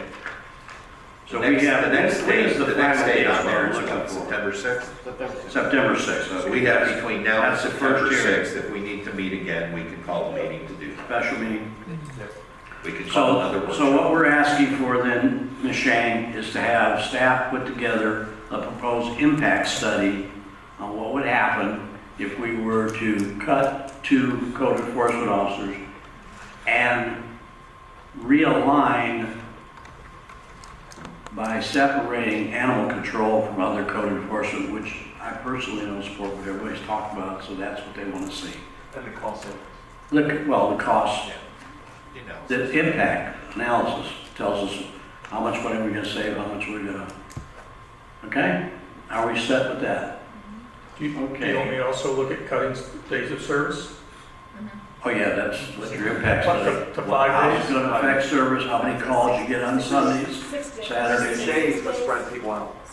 You're talking, well, we're, okay, you want, no, in other words, this commission wants to dictate that there's no Sunday service. No, That's what you're saying? no, my understanding is that you want Wait a 6 minute. days I'm service. asking them, ma'am, because they're directing you. Is that what you're saying? You don't want any Sunday service? No, Mayor, that's not what I'm saying. Okay, well, Say 5 days of service, let them operate it the way they want, 5 there days you of go. service. They want to reduce the number of 5-day days. service. You pick the days. Okay, 5-day service. You're talking about 12 people working 5 days, spread them out. Spread them out however you want over a 7-day period, but cover 7 days however you feel, not 5 days, Was 7 there days. He said 410. All right, excuse me. All right, Can I go back over it with you? no, I want to go over it once and you tell me where I'm wrong. The commission would like to see an impact study of rearranging the animal control, separating it from the normal code enforcement. Your task, or the task of staff, would be to put together a schedule with the reduction of 2 people to cover what you feel is equal as you can, level of service we have now. And if it's a reduction, we want to know that. Okay? Is that fair? Well, okay, from what I serve, equal to what we have now, that is 7 day a week. There's an animal, You're saying 7 days, code but officer out there working reschedule. 7 days a week. We're challenging Okay. staff to reschedule, to provide coverage, and eliminate the overlap in There's some. someone out there single 7 things. days a week. Whatever you decide to recommend back to us, okay? Their goal is to eliminate 2 people, but provide as close as possible the same level of service we currently have. And the manager already made a comment, but that's your charge. Okay? Yes, sir. All right. Okay, let's see, Commissioner Birchberg, I think it's up to you, or Commissioner Honaker did his. Okay, what do you have, man? Okay, so basically, I mean, made my statement in the beginning, I am fine with saying at 7.99 to save me $1 a year is kind of worthless. To go to 7.95 and to save me $15 or $13.50 a year to go to rollback, to me, I understand that that's a, you know, that shows a willingness to reduce the millage rate, and I understand that. But until the property appraiser shows a willingness to appraise our property values and make them really value what they're worth, once our property values go up to a reasonable value, then you can really lower your millage rate. Because if you look at the disparity between homesteaded and exempt properties and not, it's huge. But that is a whole nother issue out of our control. So if we're gonna look at cutting anything, the fire assessment fee, I definitely at this point feel that before I would ever support that, we need a workshop on that to run the numbers in-house, which I've requested to have that done at a future date and really drill deep into the property appraiser's office to see what's going on there and the true assessment and the true people who would impact. So that's $50,000 there. And, you know, that's the one thing I can truly support. But when we look at, I'm gonna address another part of the budget right now, and this is for clarification. And Mr. Klinger will drag me out of the weeds if he has to. But we have the fiscal 15-16 budget amendment that we were asked to talk about, which we talked about, but we didn't decide what to do with the $419,000 surplus that we have at the end of this budget year. And Mr. Klinger stopped me anywhere that I'm saying this wrong. We have we have a $500,000 basically budget surplus at the end of this year that we've saved that money. So what we wanted to do with that money are these several different projects. Yeah, $500,000. But we wanted to do an electric sign on Howland, the firefighter reserve program, the park projects, Redmond solid waste, public works relocation, IT staff position, and so forth.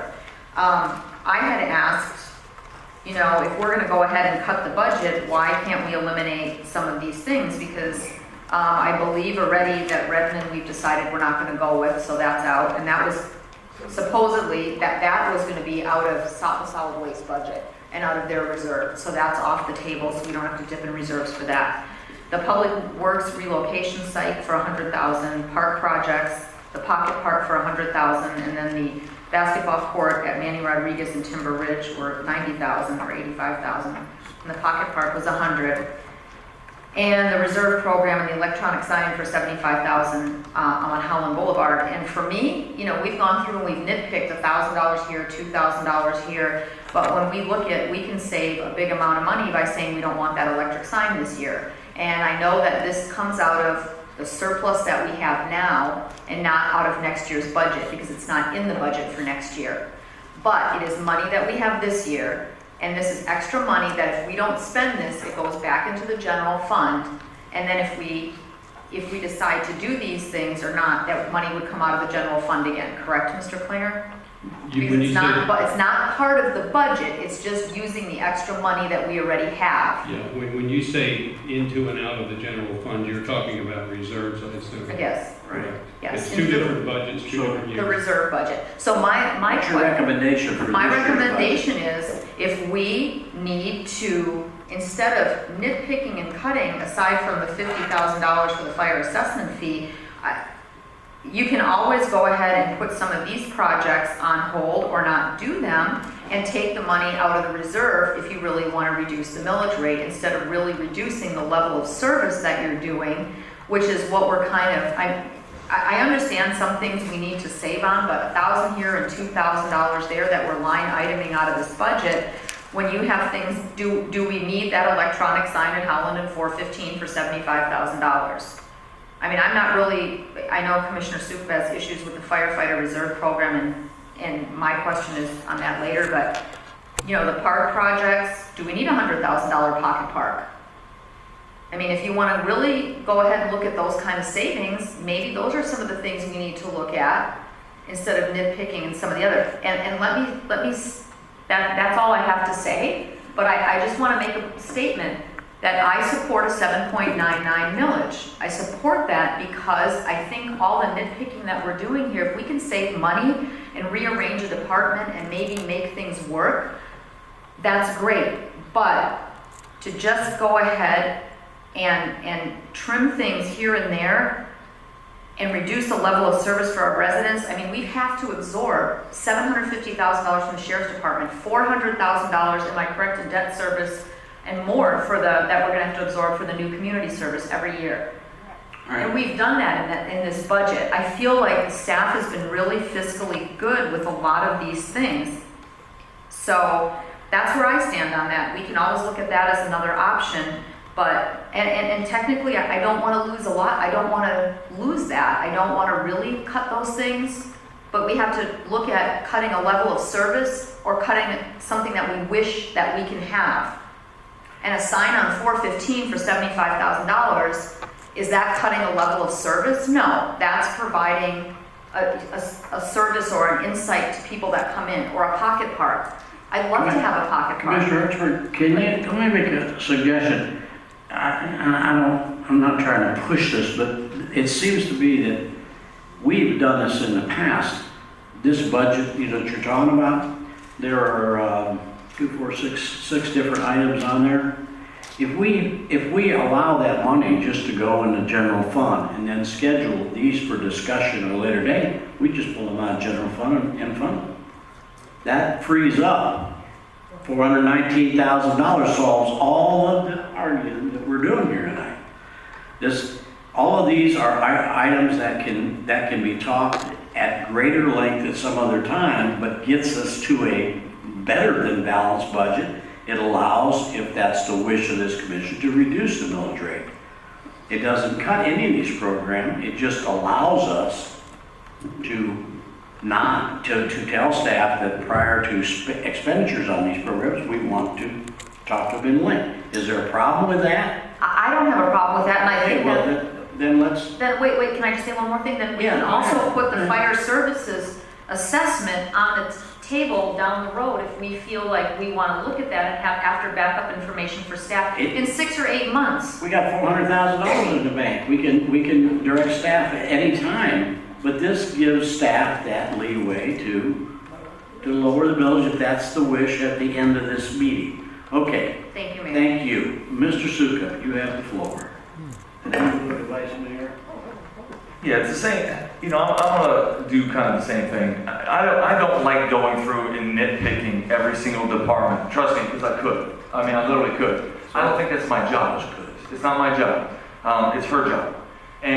But our job is to make some sense of some things, and I did bring it up, and I know the reserve program it has a great intention. It really does. A hiring pool that we have that sits there that we can pull out of. All I'm asking everyone up here is to realize there's a risk and a reward for this. And there is a pretty large risk. If anything happens to these guys down the road, because of the presumption clause, because of the heart and lung bill, we are now responsible for these people. That's one of the items, sir, that would be set aside further, because I did not. But it's not, because if you, yeah, I'd like to know more about what you're bringing up, and I'd like to get both sides of the story. And remember, it is a hiring thing. These people are looking to get on fire departments anywhere, okay? So that you're looking at a recurrent balance, now I gotta outfit this next guy, and they're gonna get a job as soon as they take it. So I understand it. If they can work the overtime, I'd be all over this program. But they can't work the overtime, so there's really, other than a hiring pool, that's my only concern there. That would be a freeze, that would be one of these items, so we don't need to talk about them anymore. You have items in the actual budget. But going back to what Heidi's saying, Heidi, I disagree with you. We're sitting on $9 million of unencumbered revenue. After this year, we'll have over 10 million if we don't do these projects, okay? So, and you're saying that you don't have a problem with 799. I don't pay much city tax here. No one really does. But the fact is, we're sitting at 7.99 and we've been there for a while, okay? What's the largest millage rate we can charge? 10%, okay? Who has any, is there anybody above us, around us, anybody near us? Lake Helen. Lake Helen? They maxed out, that's why they didn't do fire assessment. Okay. It's just a bad, it's a sign of a city that to me is not going the right direction. It's the residents here have had a tax increase every year for the last 5 years. They're going to get a tax at 7.95, they're going to have a tax increase.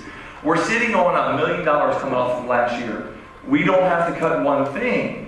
We could just pull that $75,000 straight out of that and say, listen, we're going to give them a tax refund. Okay? We all get tax refund on my income tax. Here's a tax refund. We're going to lower your millage. It's going to save you $2. But the headline says Deltona cuts taxes. No, it's not. The headline's going to say, and I'll tell you, I can predict it. I don't want the presses here because I don't want to pay. I don't want to pay them. The headline's going to say we raise taxes because we didn't go. You raise taxes if you don't go to rollback. Period. You're not going to get anything but they made a cursor. Okay, so then we didn't raise taxes as much as we wanted to. There you go. Okay? They might However you want to say it, they'll say that. However you want to say it, you're going, like Mitch just said, you're going the right direction. I would still love to table this compensation study. I agree with what Mitch said. The compensation package, I think we need to look at everybody's numbers as a whole and how much they make with the benefit package.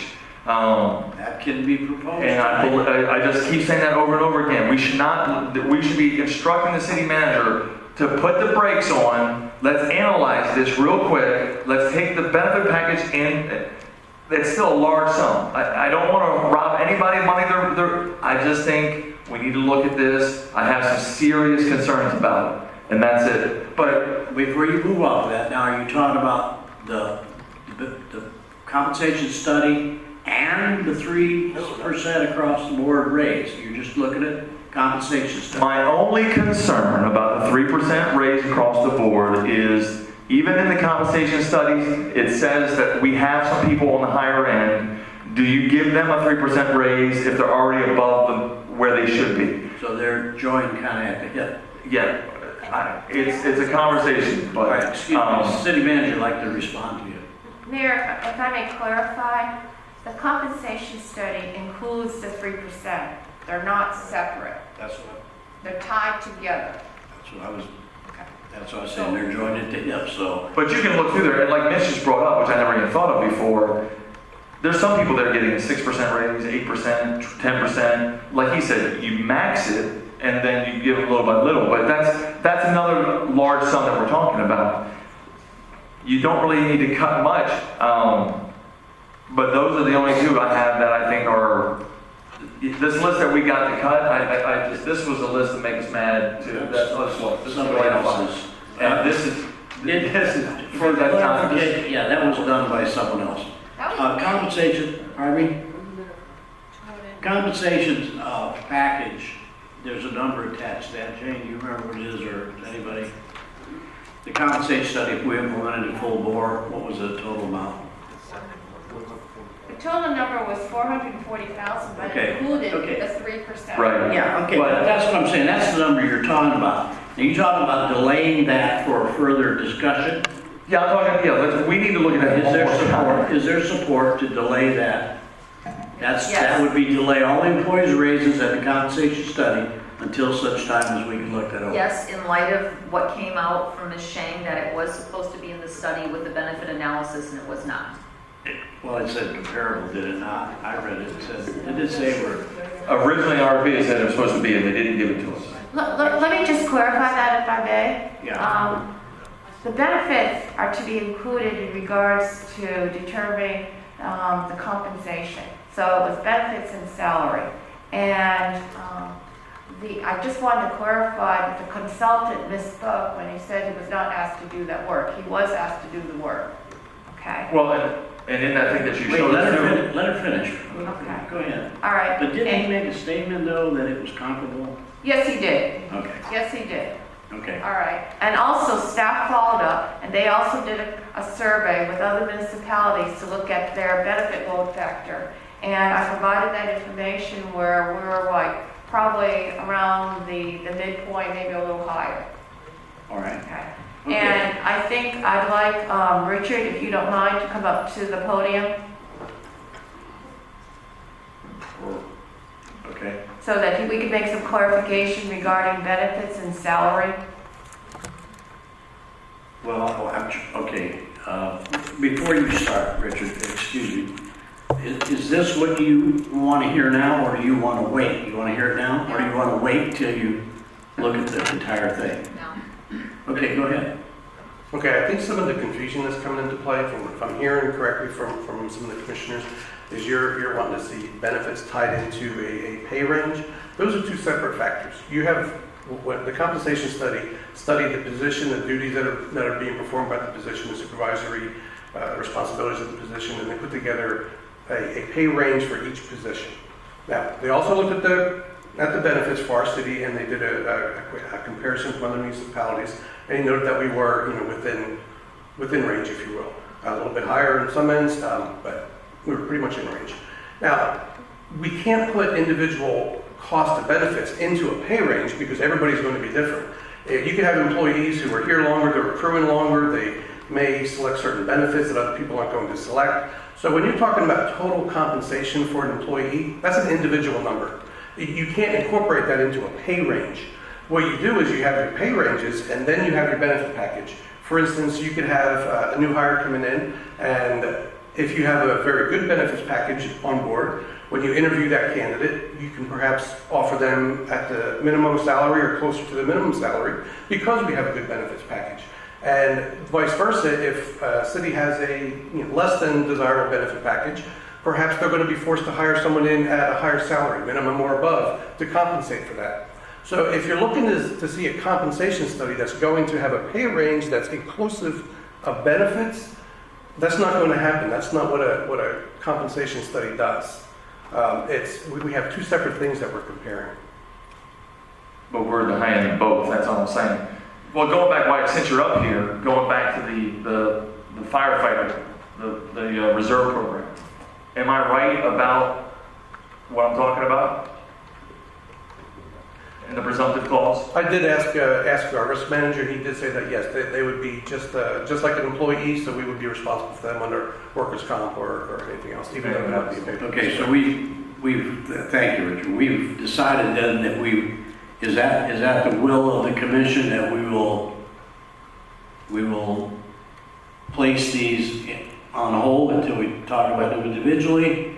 For how And long? let that one, well, that's up to staff Well, to schedule. If we have to meet every other night, I don't mind. My point is, I'd like to get further information on some of what you brought up tonight, but tonight's not the night that we can go through all that.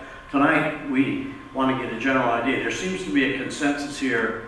I started writing it down, but I think we were like 3-3 on reducing the millage rate. But while you're looking, I don't want it to take so long that it affects the 3% raise at all employees. Well, of course, that would be unbelievable. I mean, if we didn't do that, that would make a difference. I had Schleicher, Honecker, and Suka ready to reduce, and I had Diane was, she could go along with it. Huh? No, we're talking about the millage. No, we're talking about the millage rate. No, I said I'm Either okay way, with it right? if we can. Yeah, she can live with it. Okay, so we're, 7999 or something lower.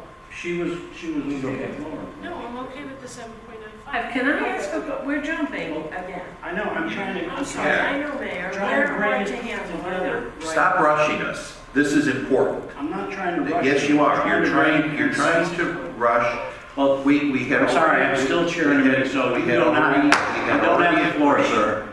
I'm trying to get, that's what I'm trying to get, so I can tell staff. We're agreed to set these aside till we have time to talk about them further, right? Now, I'm gonna let. I'm not in favor of Yeah, that. Haven't got. There's a couple that we all have questions for, but not all of them. Barbie? I mean, you have like Redmond, there's serious concerns about Redmond. I mean, I have a question on reserve. No one said anything about the sign. I mean, We haven't got that far yet. You had the floor. I thought you were through. You have other questions about the budget? no, you're talking about tabling every single one of these. No, I was talking about these top 6 items. I didn't say anything about the rest of it. I said the top 6 items. Yeah, you're talking about tabling all 6 of those things. We don't need to table all For 6. further, okay. Okay. You have other comments you want to make, or I want to go to my board here? Well, let me just clear up. There's a couple of these 6 that we're talking about in last year's budget that there's some concerns. Not all of them. I mean, I don't think you have to table every one of them. I would only table the ones that there's some concerns. Okay, so there's. I can tell you also, because there's $1 million surplus, the city people did their job. I believe we give them a raise. When you look at those numbers, there's a lot of people getting big raises. That's all I'm saying. I'm not against a 3% raise. Please understand that. Okay, we're getting back on the raise thing. You wanted, we already asked staff to do that study, right? To bring that information back on code. We asked, you wanted to go into this further on. I know you're not opposed to 3% raise, but the comp study you wanted further. Yeah, the full implementation of the comp study I have concerns about, yeah. Okay, and those are tied together at the hip, as Jane also said. They're part of it. Comp study included that. Okay? So, do you have any other recommendations of cuts from this budget that's before us? No, the only other concern I have is the add-ons. I believe a YMCA in our city should receive some things from us. I believe those four groups that we talked about, we need to find a way to give them something. Okay. That's what I said. Don't forget about adding that in. If we talked about some type of social service. Those are the things that were sent out in the email this week.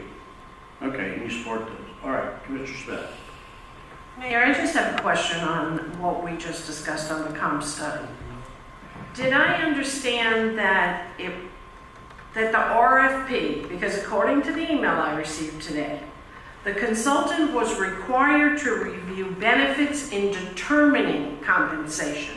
Is that, I don't think I heard that same response from Mr. Adams. I thought you said it's kind of we're comparing two things. Because I guess what I'm trying to get to is, I don't remember seeing much on the benefits analysis if that was part of the RFP. I remember seeing a line about that we're in line with the other cities.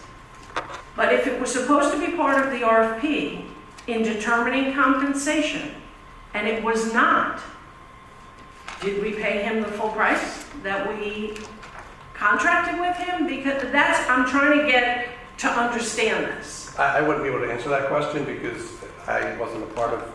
Let me answer that question. The comment was made was the consultant asked to consider the employer benefits? The answer to that was yes. It was in the RFP and was also in the response. All right. In the compensation study, the consultant did look at our benefits and said they weren't out of line. From his perspective, as well as with Mr. Adams, he's trying to clarify that it's sometimes difficult to tie the two together cumulatively, all right? Because in regards to benefits, Some individuals will have families, some will be single. They may choose to use our health insurance, they may not choose to use our health insurance, they may use their spouses. So it's really hard to tie the two together, which is what Mr. Adams said, in trying to come up with a pay range that combines the benefits with the salary. My question was, Yes. the email I received today said the consultant was required to review benefits in determining compensation. Was that done? It just says it's I mean, but then we paid him the full amount for the contracted service? And we know we didn't get what we asked for? Exactly. Well, the payment, there's still ongoing work, all right. And he's still doing additional work, but he did look at our benefits, and he did say that There's they no were in number. line. If I can, number 7 of the scope of work says conduct a comprehensive compensation survey of those entities considered as the appropriate labor market within the city's competitive area to include employer-provided benefits. And look at number 2. It says conduct a job audit of all positions. All. We pulled out the city manager. We pulled out the city attorney. But they're contracted. You can't contract. That's impossible to do. But the point is, and I think it's been well made by enough of us, and Commissioner Smith is right, that the RFP went out, we hired a consultant based on, and we didn't get the full report we wanted. We all kind of agree to that right now. So are we going to take Well, action? that's the attorney's, realm. I mean, we accepted a report from them, we have the report, but I think the mitigating section of it is very, very, very hard to try to figure out, because what if someone doesn't take what's offered? You can offer a benefit package to employees, and if they choose not to take it. But yeah, With what's all due offered, there should respect, be a that's number. right, that's got There should nothing be a to do with the number. study. There should be a number attached as a benefit package. There should be a number, and we should have that. It has a value. It has a value, and if the value should be the same for whoever takes advantage of it. If you choose not to, It's got nothing it's to going do to with affect your pay. individuals. But, well, he mentioned that when you hire people, if somebody comes in here, and I've seen this happen in other areas of the city over years, somebody would say, I don't really need your health insurance because I'm retired military, I don't need this, but I want that cash every week. And some people do that. Some spouse, whether it be a husband or wife, may have prior insurance. So but there is a number associated with benefits, and that's what we're lacking. And I have to side with everybody. We didn't get that number. And that's a number that's not that hard, I don't think. You could then use that number with any employee, you know what I'm saying? So can we ask for the Yes, I think that's a consultant fair- to give us a new report? I think that's a fair number. That's what I'm saying, to make it simple, that's a fair number to request, and that would solve a lot of your problems. You have other comments you want to add? Just one more point before Mr. Adams is, All right. well, no, I'll Just a wait. Go second. ahead, go ahead. Okay. Whether or not this isn't to direct as far as the compensation study, whether or not he fulfilled his contract, that's not what I'm going to talk about. We'll talk about the fact that we, as an HR department, did a comprehensive benefit study on our own, and we've included those spreadsheets. We've included all that information. We've shared that all with you, and we do have a number. We have a benefit load factor number that you all have in front of you, and we're at 37% for our non-contracted employees, and we are somewhat comparable. If you look, as Ms. Shane noted, that we're just above the midpoint compared with all the other cities in the study. So although it wasn't included in the compensation study, we as the HR department, we did all the legwork ourselves, and we did provide that to you. But we paid. Right, aside for from that service. aside, I'm just saying that we have to, we have to give you the information. And he's recommending pay raises based off what he did and salary, and he did not include those. So to me, the whole salary study isn't worth the paper it's written on. I agree you did what you did, okay, I agree, but we paid them thousands of dollars to do that, and they didn't give us what we asked for. And how am I supposed to take warrant that the salary study has any validity to it if he didn't do what we asked him to do? Well, I'm just letting you know that we provided that. So. All right, thank you. Commissioner Smith still has the floor. Are you done? just to say, kind of what Commissioner Sukup Yeah. said. So we spend staff time On top. and salaries to do something that we paid someone to do. That's all I'll say about that. I'd like us to pursue how we're going to deal with this. Whether we ask for a brand new study or taking into the staff's time and looking at that, but we did not get what we asked for. And I gotta say that study did tell us that we have lots of individuals that are not where they belong. So I know you're not in 100% of a 3% raise, but I really think that we have to separate the two. One isn't valid. So we have to separate the two and include in our budget, I suggest, that pay raise for our employees. They deserve it. The 3%. 3%. Flat. Yes. All right. And then, Thank you, Meg. okay, thank you, ma'am. I think, okay, that'll make it much more palatable to everybody. I think we all are in agreement to give the 3% raise across the board. We're not in agreement with the compensation study, and I think a discussion between you and the city attorney about whether, and possibly with that company, will they be willing to reduce the amount or refund it if we've already paid them, or compile it with the request that was there in the beginning. Does that serve everybody's purpose? Okay, so now we're at Vice Mayor. You're through, sir? Vice Mayor, you have the floor for as long as your little heart desires. Thank you. I've got a couple of quick, small items on page 9. And this is it's a minuscule amount, but I have to ask because I brought this up before. Why are we still renting light towers?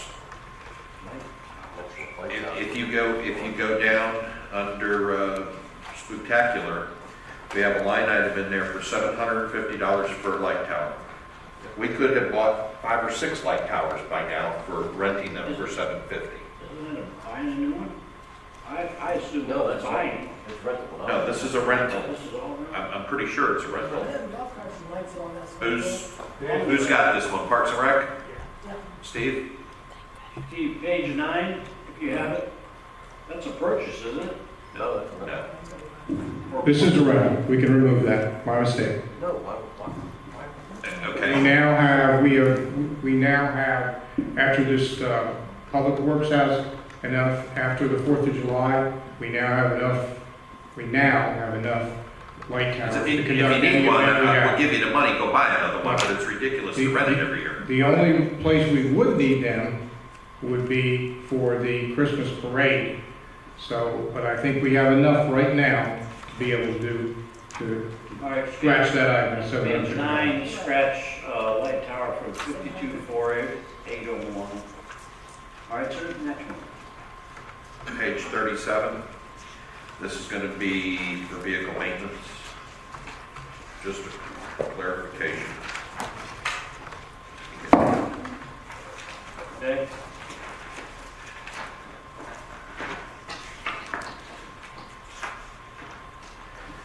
Parts and service for Freightliners, 14,000. We still have Freightliners in the fleet? Yes, we do. Thank you. Can I ask one while you're on that page? I just had a mark. What's the difference between regular tires and specialty tires? I just was curious. I'm sorry, specialty tires and regular tires, is that mud tires for 4-wheelers or something? Specialty tires are tires for different pieces of equipment, like the Minzy. Okay, all right, that's what I thought, all right. Lindsay, go ahead, sir. Okay, page 41 starts the fire department's budget. Go over it. One of the objectives, and bear with me because I'm going to try and tie all this together. One of the objectives is continue to pursue maintaining or lowering the department's ISO rating while remaining fiscally responsible and continuing to provide continuity and response. Correct me if I'm wrong, Chief, we have an ISO rating due this year? Yes. Okay. Okay, and everybody understands what the ISO rating, we're currently at 4/9. Okay, And one of the elements that the ISO looks at is manpower that you send to a call. Now, we have currently, we're about $600,000 for the fire department's overtime budget. I proposed to Mr. Klinger to take $300,000 from that overtime budget. Well, let me preface this with, there's basically three types of overtime. Because they work a 56-hour week, there's what's called FLSA overtime that deals with any overtime that's built in over 53 hours. There's scheduled overtime and there's unscheduled overtime. 53. The scheduled overtime is things like vacation and school and stuff like that that's planned for. Unscheduled overtime would be a pregnancy. A female employee goes on light duty and you've got to fill that shift because she's pregnant. You've got somebody out on workers' comp. You've got people out on sick leave, things such as that, stuff that is unscheduled. The reserve program would handle overtime and reducing the amount of time that is scheduled to get new hires in. That would reduce that. So we're not talking about that type of overtime. We're talking about unscheduled overtime. Part of Ms. Shank's plan is to overstaff 3 driver engineers, 1 driver engineer position each shift, because you have to have somebody that's certified to be able to drive the fire apparatus. That's a rank and it's a classification within the department. So that will help reduce some overtime that occurs because you have driver engineers. That seems to be a category that's out a lot. The other unscheduled overtime that I had proposed to Mr. Klinger was to take that $300,000 in the overtime, move it over what it would cost for 3 new hires in the fire department, 3 new firefighters. It's about what was the number, 220? 204. 204, okay. Now, he came up with he worked his numbers and everything and said it was very iffy if we would save any money. And I know that's what went out to everybody.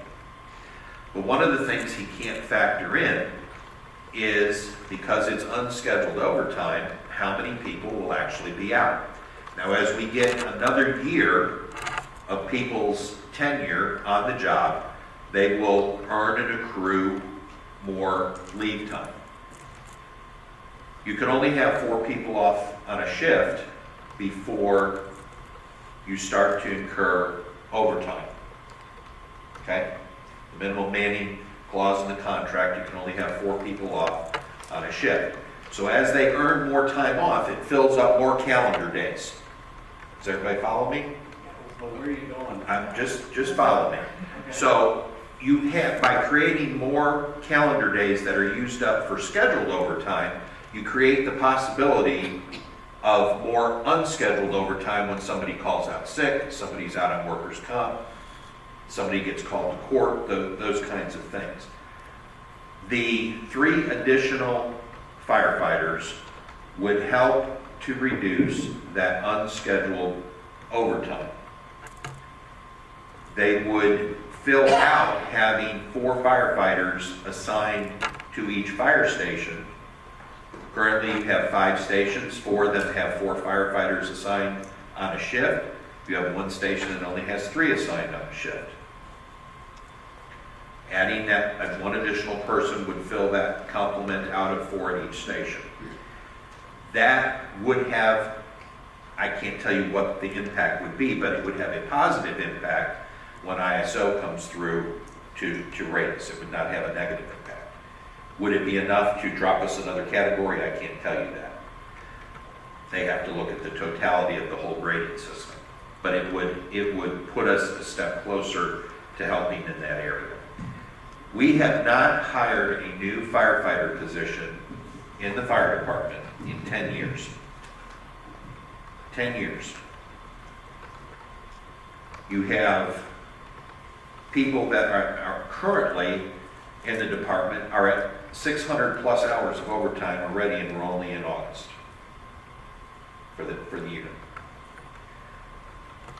That means you're working people a lot of overtime. Is this a guarantee of 100% that it would reduce our unscheduled overtime? No, it's not. Is it a step in the direction to help reduce that? Yes, it is. The fire department, when they submitted their budget to Ms. Shea, came in flat. This would still come in as a flat budget, actually under. We took $250,000 out of their budget from the pension contribution this year. We reduced, at Commissioner Honaker's request, the contribution to the capital fund and delaying that by a year for new apparatus. And I'll bring to your attention that not a single one of us batted an eye or even considered lowering the level of service when the sheriff's department came in at 7%. So I would ask you, between now and the next budget meeting, to consider some of those factors and look at approving adding 3 additional firefighters to round out that staff of having 4 at each station. All right. Are these questions, Commissioners, for Vice Mayor? Yeah. All right. Yes. Commissioner Honaker, you have the floor. Well, he has stated it'd be a flat budget, or what I call cost neutral, with maybe at best for the first year, but an employee earns benefits, has family members, has workman comp injuries, and it never is cost neutral for the lifetime of that employee. You're talking about bringing 3 employees on, and it won't be cost neutral for long. It will cost this city money over and over as the years go on. Also, Can I respond back to that issue? Sure. Well, I want to take it point by point. I agree with you, Mitch. You're 100% right. But if you look at what the overtime has done over the last several years, it has continued to grow every year. All I'm talking about is shifting those dollars from the overtime column to the regular operating budget. And as time grows, yes, overtime will grow again, but we don't know what will happen when we negotiate the next contract either. So we can only give you a definitive number. I think Mr. Klinger can only give you a definitive number within the lifespan of the current contract, and then all bets are off. and overtime was one of my comments back to you, that overstaff is a preferred method when you're trying to manage a budget. Yeah, you're going to always have overtime, but overstaffing is a very good way of handling that. And the other question was, 10 years ago, didn't we hired new people because we built the station? We hired 15 at once. 15 people. No, we did not hire 15 people at once. We never hired 15 people at Well, once. in Station 35, 31 years now. No, I gotta say, I don't think we ever hired 15 at one time. I don't think we can find 15 at one time. Chief, what do you think? Could you find 15 tomorrow? No, not tomorrow. Okay. Mr. Klinger, if we did, Yeah, all right. because the manager's saying yes, we did.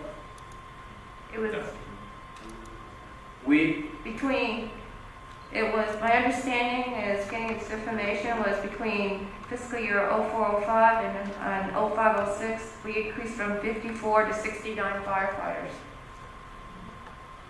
I think you're. 506. So that would be 10 years ago. I don't think that number is firefighters. It might be staff, total staff. I think you're looking at some dispatchers and stuff in there. I don't know. I don't have exact figures of that, but that may have been when we went back to local. I don't know. That was because of adding in the new fire station 65 and also to support the rescue unit operations. All right, well, that's immaterial based on what you're saying, but go ahead. Is that it? And the ISO rating, I mean, it isn't something that we can guarantee it will reduce, and it only reduces their premiums if it's reduced at all by maybe 0.1, 0.2. by $1 if best. I mean, it doesn't reduce their. There's a big jump. If you'll go on the internet and look at their scale, there's a large reduction between 4 and 3. That's one of the steps. And most people don't know to even ask for it a lot of times, and you have to tell them, we have to repeatedly tell them, but that's immaterial. Commissioner Suka. Yeah, Chris, I agree with most of what you're saying, if it was a normal position. The problem is we're talking about the fire department. We're talking about a fire contract that is very, very well put together, and that rewards these people phenomenally. And what you pay them today, you get to pay them, keep going. I mean, the pension program keeps going, the benefit packages are better than city employees. So I think your argument should be, if you're going to add this, find a way to do it to bring them in as a city employee under a 401k program or under the FRS program and the benefits of a city employee, and start altering that. I know that's not where you want to go, but It's a contract, though, we can't. I'm just telling you that's the union contract is the problem that we're running into. The amount of benefits that they get that keep piling up, and it's not the salaries, it's not the overtime, it's the benefits. There's a reason why there's so much overtime, because they accrue those time very, very quickly. They get time, they get vacation time, sick time, they get all this time. Brian, we cannot hire a fireman. I'm just saying, I hire understand, one. but I'm just telling you, that's why the union contract, we need to look at the union contract and try to make some adjustments in it. We can't do that for 3 years, so that's why I'm not for the three firemen. And I understand what you're saying, and I don't disagree with you that they've got a very good contract. What I'm telling you is that's the contract that we agreed to, and we have an obligation to manage that contract. I'm trying to help come up with a solution to manage a budgetary issue that contract creates. Yeah, but And that budgetary issue is overtime. One of the ways that you will reduce that overtime, the unscheduled overtime, I'm being very specific that it's unscheduled overtime. We may not have anybody out sick next year, we may not have anybody pregnant next year, we may not have anybody out on workers' comp. And in that case, this would cost us money. The likelihood is that we are going to have people out sick and pregnant and out on workers' comp. The history is, again, that overtime continues to grow.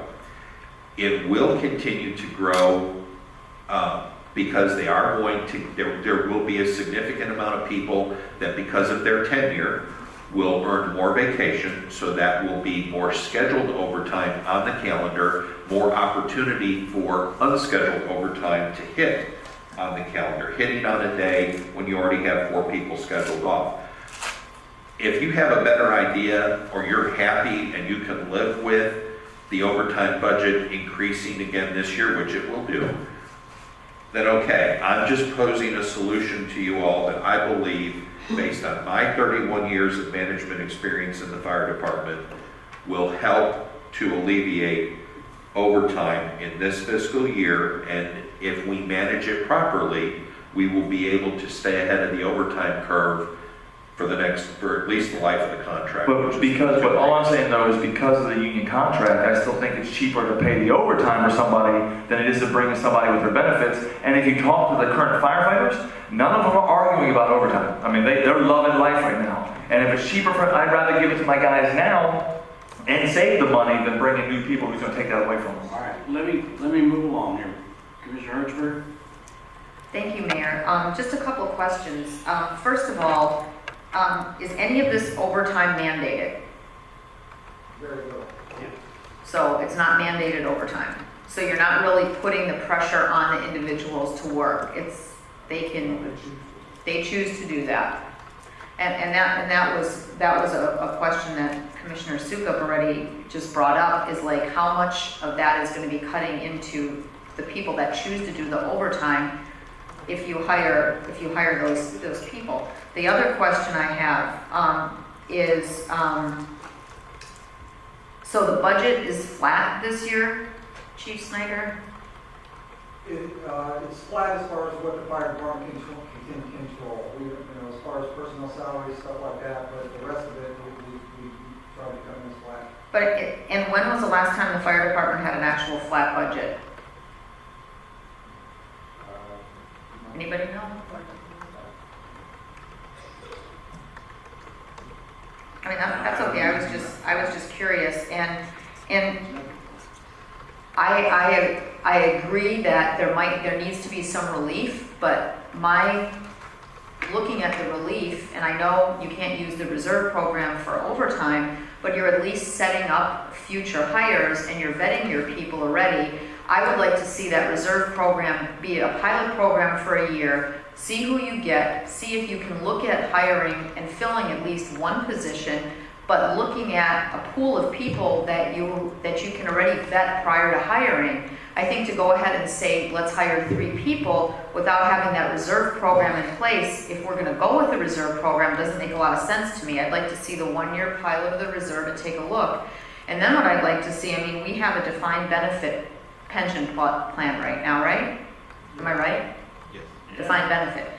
Other cities, and what they've done is, you certainly don't want to take anything away from somebody that has something. I would never support that. But maybe we can look at the next bargaining, bringing new people in under a defined contribution plan and taking a look at a different way for compensation, but certainly not touching what people have now. But I know a lot of cities that have had pension issues have gone ahead and done that. Any new hires have come in under a different format because a lot of the time, and we're in good shape, but a lot of times this pension system is not sustainable for a lot of governments. And I guess my last question is, and maybe this is for Ms. Shang or Chief Snyder, wasn't there a reason we had an excessive amount of overtime this year? Was there not one situation that caused that? And can I get some clarification on that, please? Because I'm confused. We had 2 vacancies that drove up the overtime because in addition to people out who were either sick or who were injured, we had 2 vacancies. So that exacerbated the overtime. All right. Okay, wait, we had 2 vacancies? That were not filled, which drove the overtime. And are they? They're filled now. That was my next question, they're filled now. Yes. So we have filled the vacancies. And the other question all right, wait, mandated overtime. Let the record show Commissioner Honaker had to leave. Because he's still on vacation. I think that's it right now. I can't remember my other questions. All right, Commissioner Slacker, and I'm going to turn the chair over to Vice Mayor for a moment. Commissioner Novick, I have actually just a question and a comment. The question is, the stations, you said, how many were manned by 4? You have a total of 5 stations. 4 of those stations have 4 people assigned to them per shift. You have a 5th station that has 3 people assigned per shift. So it's only missing 1, but you're recommending 3. That would give you 1 person on each shift. Okay. The only other concern I have, and again, we need to keep our people safe. That's concern of safety. That's one thing. If it's just to worry about the overtime, which some people are enjoying having, that's another. But if we we put the budget in, I understand pretty much for the reserve program, which is where we're hoping they get the future firefighters.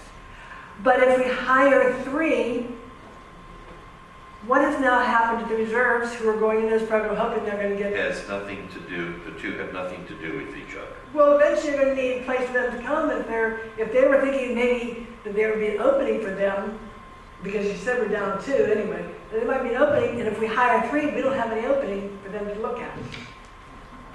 Again, the 2 have nothing to do with each other. You establish a reserve program to do a couple of different things. One is to help create a hiring pool. The other is to augment and assist your existing personnel that are there. And then you have the opportunity to bring in folks that are just looking to do something extra, like maybe help logistics, go around, collect backboards, help out with hiring training. pool, that's the one that I'm thinking a lot of these people are going in there. You're going to have reserves that come in and are looking to the future to be able to hire. That's great if you can do that. Some people stay in a reserve program 4 or 5 years before an opening is created. We know we have 1 person that'll definitely be retiring this year. We have 5 or 6 that are eligible to retire this year. So there's the possibility. That's fun. If we move forward on the transport issue, you may end up hiring 12 people in the coming year. That's an unknown. That's not the only reason people. But that was get just into another a thing, reserve is if we program. hired the 3, then we have kind of not given our people we want to put in this reserve program the opportunity to look at that unless it's down the line further. That was just the only other comment. Okay. Anybody else? I remembered my other thing. Commissioner Smith is Well, before you. That's okay. Are you sure? Yeah, I'm positive. I just was like, okay, so I guess my last comment was, we talked about, we looked through the rest of the budget, and there was nitpicking things about why is there overtime here, and let's cut overtime there, but nowhere in the rest of the budget was there a recommendation to hire more employees to reduce the overtime. It was just said reduce the overtime. But nobody else's budget that y'all got picked on for overtime, no one suggested hiring more people. Right? The only place I heard anybody talk about overtime was Nancy brought it up about fleet. Was there someplace else? I don't remember, but I just remember overtime, and but it was not, it was told reduce that overtime by $2,000 or $3,000. Never was it said, let's hire another employee, or are we short on employees? I guess that just kind of struck me. Thank you. That was in fleet, $2,000 or $3,000. And again, that in fleet maintenance, a lot of that relates to the age of our vehicles. As the vehicles age, fleet hours go up because there's more stuff broken. They need to get it fixed and turn it around. Okay, Commissioner Smith? Thank you, Vice Mayor. I know you said consider this before our next meeting. What I have a problem with is if I don't see the numbers before our next meeting, I won't even consider a conversation about it. Again, we're having a conversation with not having anything in front of me as to what the impact to the budget is. So, and whether it's cost neutral or not, I need to see that before I can make that decision. So I ask that before we have this conversation again, we get that information. Secondly, I do have a question, probably for the city manager. A year ago, we were asked to implement a reward program to keep down overtime. Can you give us status as to how that's working? I am staffed with the firefighters with the collective bargaining union, and we were trying, we really haven't come up with anything definitive. Some of the suggestion was possibly hiring additional staff, but when we looked at it, we really didn't think it was feasible in the sense of being cost neutral. So it's still a work in progress. So a year ago, we did not agree, maybe I'm confused. I thought a year ago we agreed to put together a program that would reward. A monetary bonus. Right, a monetary. Well, that's what I'm saying. That's my question. How is that program going? There is a clause, a provision that if overtime was reduced, there would be some type of bonus. And we haven't paid out any bonuses. No, because they didn't make the targets. So the targets were never met. Right. Okay, that's my question. Thank you. All right. Vice Mayor, you got anything else? Yes. I have a question. It's on page 75. I think it's going to be for Mr. Bowley. All right. Well, Mr. Bowley's getting up here. Does anyone know what happened to Commissioner Honaker? He has to go now. Oh, he had to go. Okay. Okay, because I went out there to see if he was all right. No, he has a Oh, okay. All right, go ahead. On page 75, planning coordinator with GIS skills, reclassifying planning manager. Don't we currently have a GIS person? We have a GIS analyst, yes, sir. Okay, is that, are we maintaining that position? We are, yes, sir. That is current. Okay, and if we implement the pay classification, reclassification, you're proposing a planning coordinator with GIS skills? Well, I just want more GIS experienced staff. So what I'd like to do is take the planning coordinator position and allow her to get some GIS training. So we have a backup, just so it's not just. So this would be some redundancy. Just some overlap, right. I used to be a GIS analyst, so I too am going to get back into GIS, just so we have some overlap. 'Cause we're getting a lot of demand for graphics, maps, otherwise it's nice having just a little bit of overlap in training and redundancy. Okay. Can I ask a question before you go?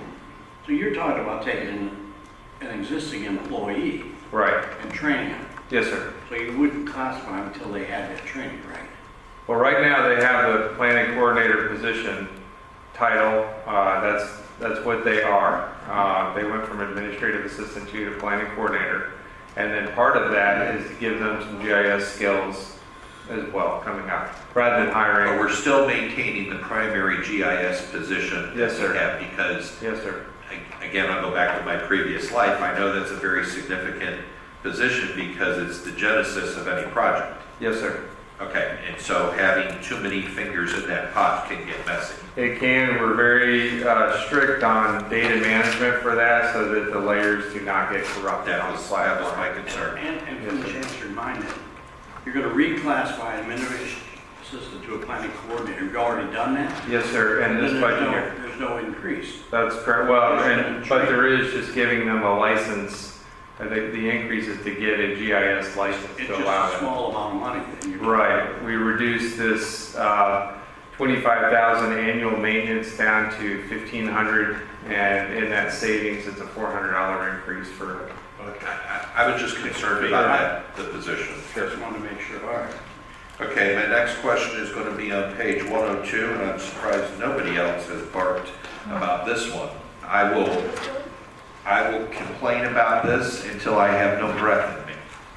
I believe it is ludicrous, absolutely ludicrous, that we are paying Volusia County $250,000 every year for that amphitheater contract. That is an abomination.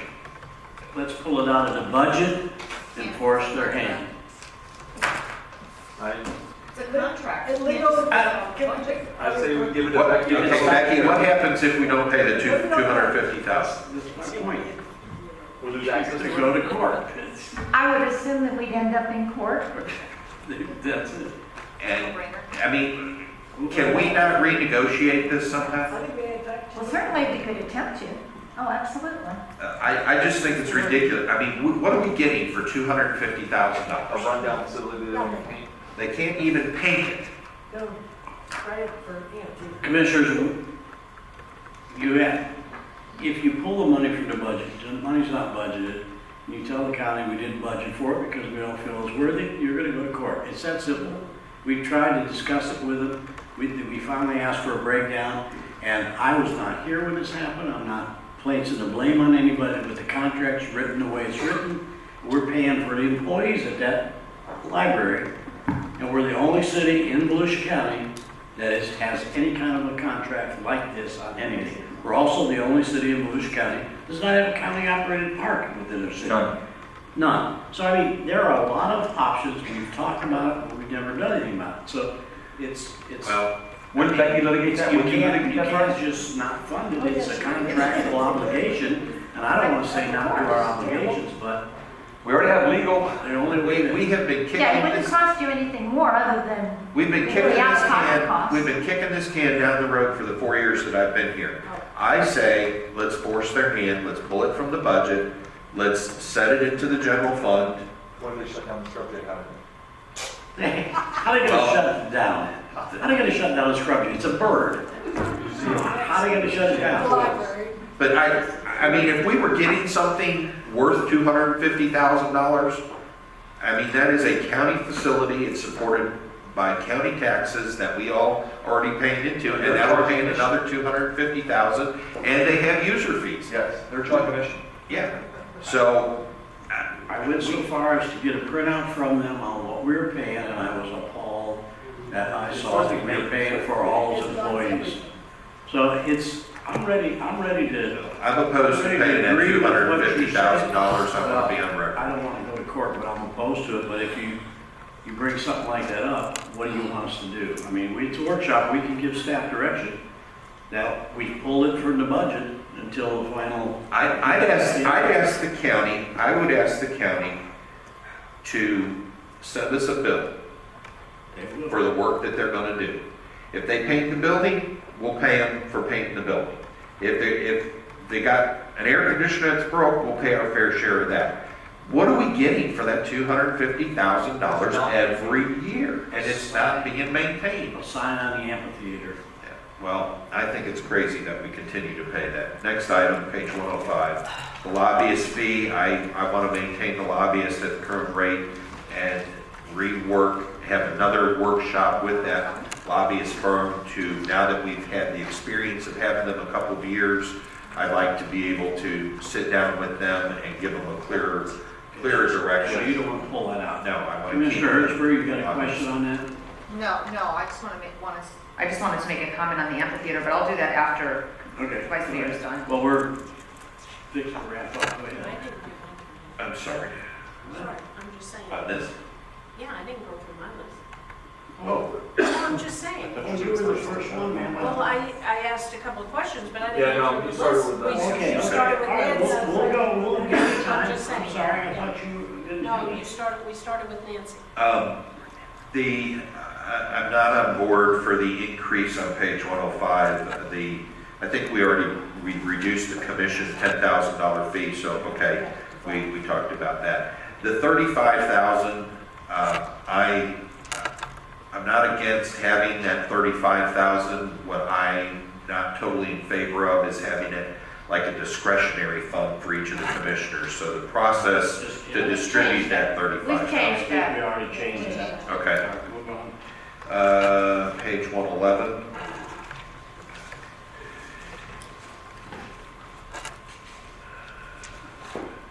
There's a note here, and maybe we already discussed this and I've forgotten about it. Boys and Girls Club, it says for discussion only. Right. That was, $10,000. that was taken out. Okay. Okay. That was an error. My next note is on page 154.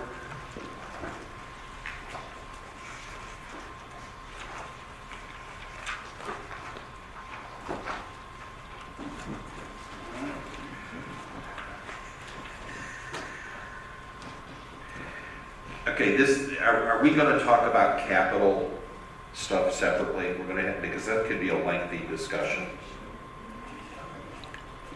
Y'all want to have a discussion about capital items separately? This could, or is everybody comfortable with what's in there for 16, 17? This is part of the budget for 16, 17 is what we're worried about. You want to go off that? Well, I think at some point in time, we need to have a conversation about taking those numbers out further. I mean, we have, in this plan, Mr. Klinger is showing the ladder truck replacement in fiscal year 17, 18, making a contribution of $900,000. Okay, anything outside of this budget year, we have a new finance director, and I think it'd be best to bring it up when the new finance director gets in here and talk about. So we will agree that we'll look at the 5-year capital plan at a separate workshop. And everybody's good with what is listed there for this fiscal year. I didn't have any problem with anything on here. I didn't have a mark on this. Okay. All right, we're out. Page 156, Sheriff's Department, the tag readers. Yeah. Is everybody up to speed on what we're gonna change into? Yes. Everybody's good with that, right? Good with Okay. Kathy's recommendation, yeah, go ahead and move on. All right, and then, does anybody want to have any discussion on tab 25 about new positions? Nobody's brought any of the new positions up?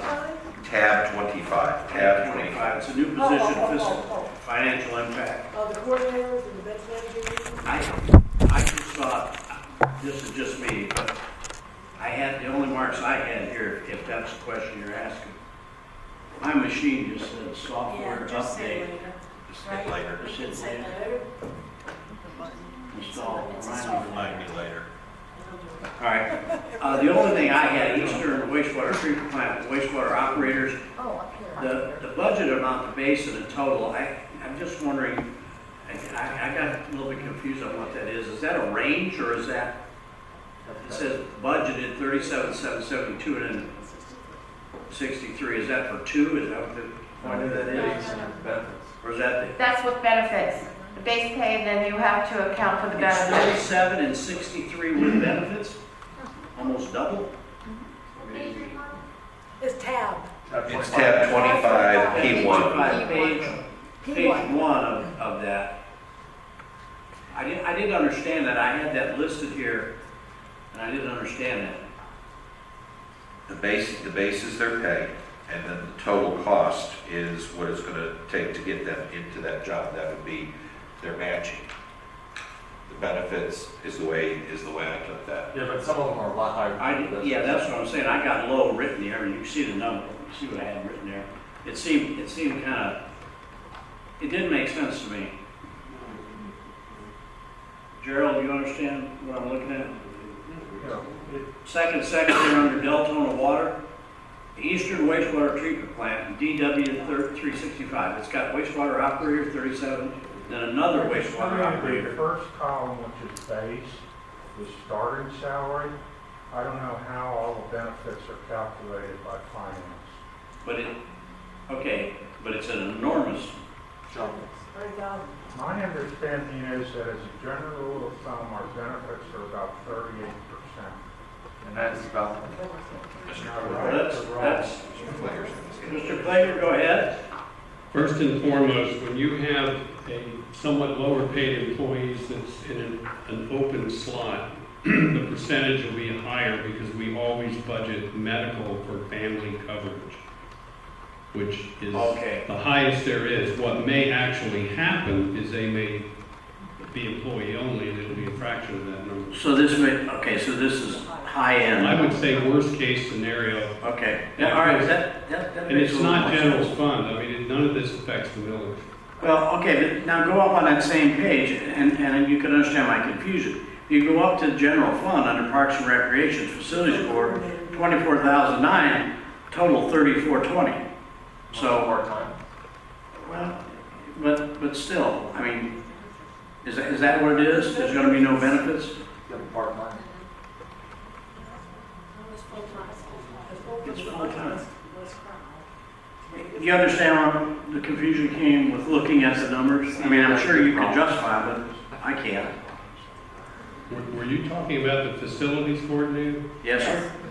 It's only $5,000 more. 30,000, 420. Yeah, but it's only jumped 5,000. I'm gonna have to, without having the sheet in front of me, I can't answer, but I'm gonna No, guess. no need to hold us up tonight. Would you get me that answer in the next day or two? That's a very low benefit percentage. Okay, yeah. Probably part-time. That's not even our cost of healthcare. That's what I'm getting at. That number seems to be off somewhat. But we can move on. Go ahead, sir. Oh, okay, that's all I had, I didn't know, I mean, I don't have any problem with any of these positions here. I do want to go back to the items that we were talking about. You can have my sheet. I'm gonna take your sheet. Yeah, that's stuff. I can't, mine's buried here somewhere. In response to the electric sign on Howell Boulevard and 415, that was my request. We're gonna wait on that. We weren't. That was not, we said we would wait on something, but not everything. I think we were all in agreement on canceling the Redmond. The sign, Howard and 415 with improvements that have taken place on 415 is just as much a gateway and future gateway to the city. We have a lot of development that is scheduled to take place out in that area. Yes, I would like to move forward now with the signage out there. It's consistent with our plan for the rest of the city with beautification, with branding the city and getting our message out there. And I see no reason to wait on that when we've got the money to move that forward. I would request that sign be placed into action now.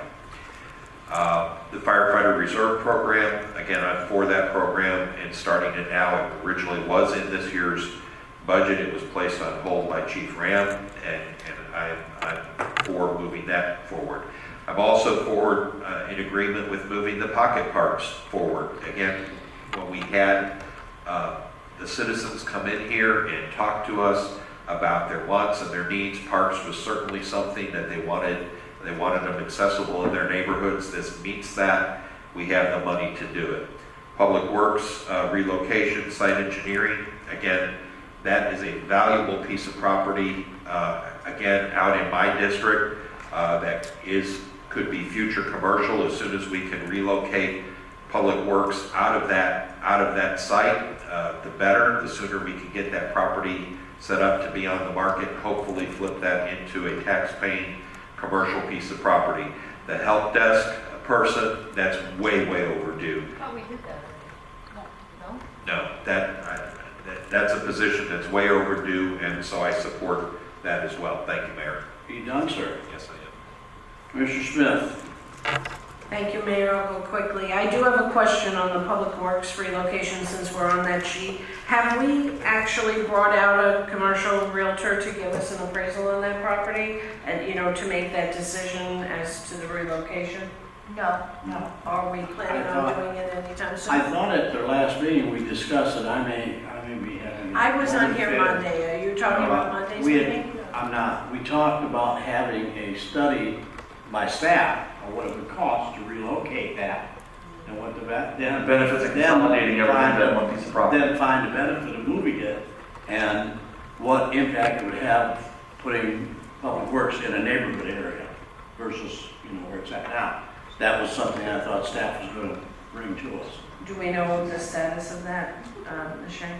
Yes, staff is looking at that and preparing that document.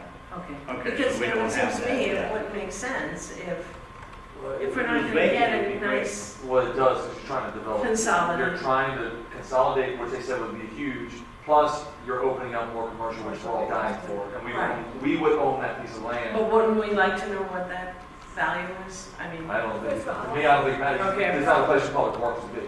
okay. And I'm actually fine with the relocation. I just was wondering where we stood on that.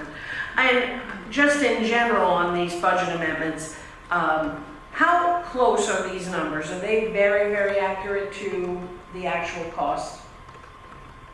On which On all of them, how are we close on? I mean, I know we received information on the firefighter reserve, the parks project. We know that those are the numbers. In general, I just want to know: are these figures we see here very close to what the actuals are?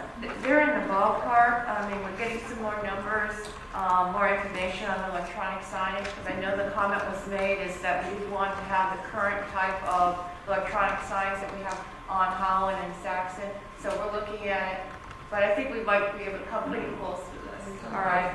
Firefighter reserve, I think We saw that already. Excuse me, so we don't make I just wanted to mistakes. know if they're No, close. I want to just say, you said that we wanted like we had on Saxon? No, that We you said did not. right. You did not. I'm So sorry, that's okay, I just why, want to make sure. We that's why you wanted us- a more up-to-date, Yeah. okay, thank you. and on the parks projects, in regards to the neighborhood park, we're gonna have to do a little more analysis on that because the original site, Amboy, is no longer, it's not available, so we'll have to look at an alternative. And so Parks is working on a cost estimate for the. What happened to Amboy? That's our property. It's not our property. It's now county. It's the county to go property. when they did Howell Boulevard. It's now a retention home, yeah. Yes, we don't own that site. We don't own that site. It was never in the list of park sites that was transferred to the city? No, it It was. was, but somewhere along the line it got transferred without discussion. I don't have. Maybe the they'll history. All I transfer know that is it occurred $250,000 before my from the time. amphitheater. Okay, you know what? Thank you, Jane. I just was curious, I didn't expect you to go through one by one because of, in the interest of time. I was just wondering how close these are. But I do have one last question about this list. I know we said we weren't moving forward on the Redmond, according to your conversation last night. I'm fine with that. But we also talked that night about next year, if we did take them on, that next year it would be about 75 to 80,000. That is not included in the budget, correct? I didn't see it, but we did not include this in the budget. It was in solid waste, and I'll remove it. So it will be removed? It's not removed yet, but it will be? Yes. Okay, perfect. I just want to make sure that doesn't sit there. Well, right, there's money right there to get down to. Okay, Well, that's solid waste, that's not general fund. Ad valorem rating 4.2. I tried, Diane. I'm sorry, I'm just looking for a dime. Where we wrong. Okay, Commissioner Sukup brought this up. I brought it up the night we had a discussion about the agencies. The $35,000, I want to see us fund those 4 agencies. I don't necessarily think we have to give all of it, but let's have a conversation, bring us a suggestion. I think we kind of all in consensus that we will give them that money. So, You will see that on Monday. There's a proposal because of 35,000 being proposed in the 16-17 budget. We were recommending that half of it be identified for those 4 agencies that did not receive any community development block grant dollars. That was in an email, wasn't it?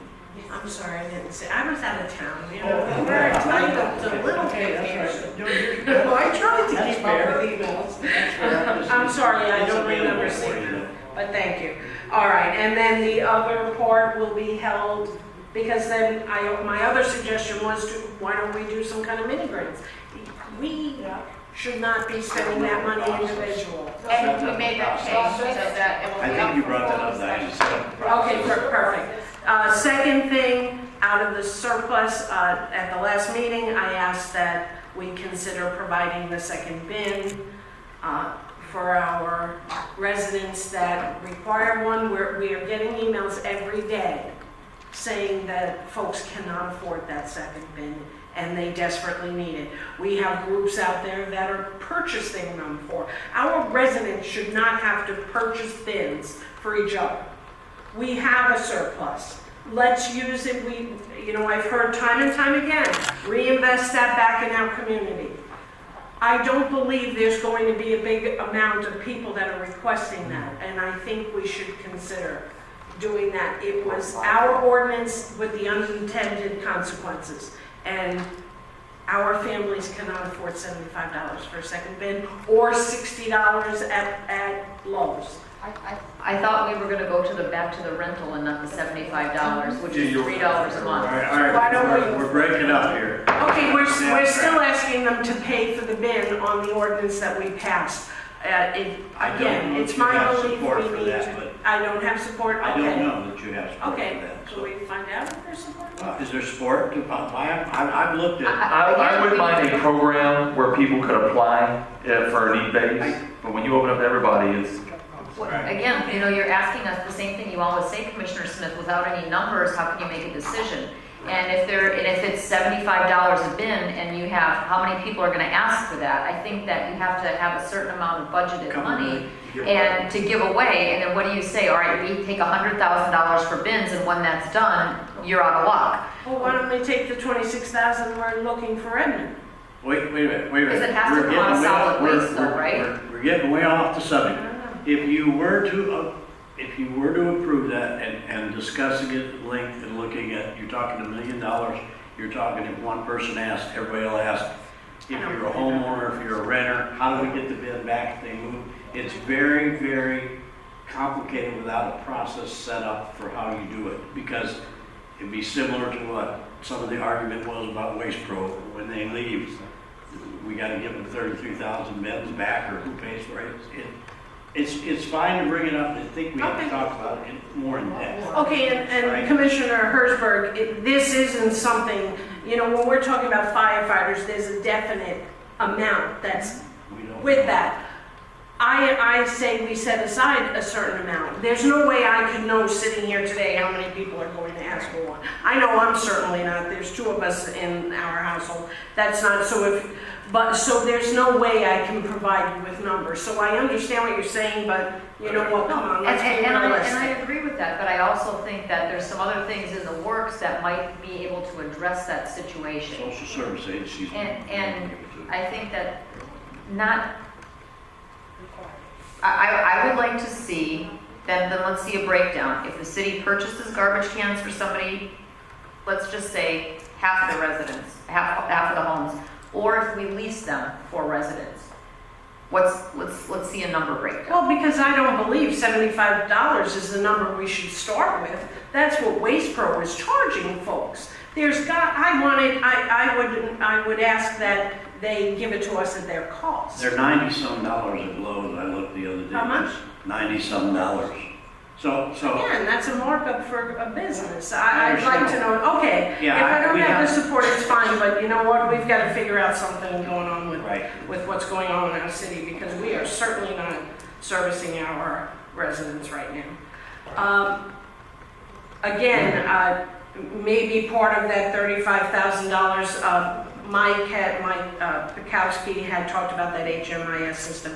Perhaps we use half of that. I'm just throwing out suggestions, Mayor. I know you're shaking your head and you're saying we can't do that, but you know what? We can do anything we want to do within reason with the budget. You know, we could look at the $35,000, the other half, and perhaps provide that HMIS system to agencies. Because to continue, go ahead. It's a registration for someone to be able to use the system.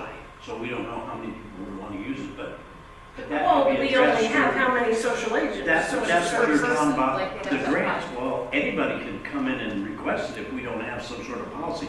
But that's where the money that we're going to give to those other agencies, if they want to, you know. Yes, buy I into heard that, I heard that. That's- Well, and I'm not that's an saying easier just way. anyone walking in off the Well, street. no. I'm saying if the neighborhood center, well, not the, yeah, well, they're one of the recipients, but if our community life center, Well, they're another recipient of. I know they are, but they're trying to use that money to provide services to our citizens. Why should we make them pay for a system like this when perhaps we have money that we were going to spend arbitrarily to help them? Again, just my thoughts. Last thing, I wasn't here the other night, so I don't know the discussion. Under solid waste, I had talked about this earlier, it says reclassify solid waste coordinator position to an enforcement officer. Did you have discussion about that the other night? During your meeting? Yes, and also Dale clarified it also at his meeting. But we are not going to have a solid waste coordinator anymore. No. Can you, and I'm sorry, I should be more up on what this person did. Is this not the person that actually coordinated with? The solid waste Tell me what the person coordinator, did. the solid waste coordinator did enforcement and also monitored the contract in the fact that we have a list of the garbage trucks that go to the dump. Right. And then the dump bills us. That coordinator looked at that billing to make sure that we weren't being charged for a Waste Pro truck that didn't service Deltona, for example. We now have an administrative person doing that. So the job is being covered just by somebody else. So the job is being fully Yes. covered by That someone admin, else. the administration portion of kind of monitoring the contract is being handled by an administrative person, by the officer. Does that help? I think so. So yes, the job is I still want being to done. make sure that we're monitoring the contract. I think half of the issues. And when I say we're monitoring, the contract, I'm talking about payments and things like that. Okay. Is there someone in place right now on staff that actually monitors the day-to-day contract that we were talking about hiring Redmond to do? Somewhat. I think, you weren't there, one thing I said about Redmond is that would put 4 people out there doing nothing but following garbage trucks around. Right. I have one person who goes out and follows a garbage truck around sometimes because they're doing other things. That's the Okay. difference. Thank you. I'm done, Mayor. Okay, thank you. Commissioner Sukup, I guess you Yeah. had comments? Yeah, just real quick. We're ending this. I know, no, going back to the sign, just a thought. We talked about the signs up front. are very hard to read, why wouldn't you take one of those signs in the front and replace it and move it to the back and put a real nice big one at 472 or Saxon? Just a thought. Because we're talking about 75,000 is a bigger sign. We're talking about installing a sign that doesn't exist, a new sign. Right. We're not talking about taking an old and moving it anywhere. Yeah, that's what I'm saying. Okay. If you're gonna replace one, just replace one to the front, let's see more. Well, I'm sure the manager would look at what's the cost to replace all three of them. I mean, you know, once you get one cost, that's an obvious question that I would say, well, how about if you do all three, what's that gonna cost us? Then she'd come back to us, of course. Okay? Is that? I think it's about one, but move, put it in one of the two locations. Put it in a higher traffic area. Higher traffic, remove that one. Move the old sign to the back. That would probably cost more than it's worth to tear out the landscaping and replace it and move it. I don't know that it would make any sense to do that, but it's an idea, it's something you can look into. What he's saying is, To relocate, yeah. to put the newer You just sign Bigger one. on Holland, More for visible example. one. Maybe Where the cars are going fast. maybe the base will work, Stop. maybe the base will work with the new electronic sign. It's worth looking into. All right, Commissioner Hertzberg. I just have one quick comment on this. The money that we're talking about, the 35,000, I completely agree with everyone that that does not need to be discretionary for individual commissioners. However, my big concern is, I mean, I'd love to take that money and put it into social services some way, somehow, absolutely. But my big concern is the applicants to the CDBG money, those applicants that were awarded dollars and those 4 applicants that were not. The ones that were awarded CDBG money, are there strings attached to that money? And the reason I ask that is, you're gonna go ahead and give money to 4 agencies that didn't get anything. Let me get this. Are there strings attached to the CDBG money? Yes, what's called federalized dollars, they come with rules and regulations. They have CFRs through HUD, and those regulations are very strict. So it isn't, we are stewards of that money. We get it formula-based, we're called an entitlement community. We get that from HUD as a calculation. They base it on our population and our projected need. We take the money, we have to spend 15% of it, divide it up amongst the groups that perform, because we're a reflection of that. We partner with them as stewards of that money.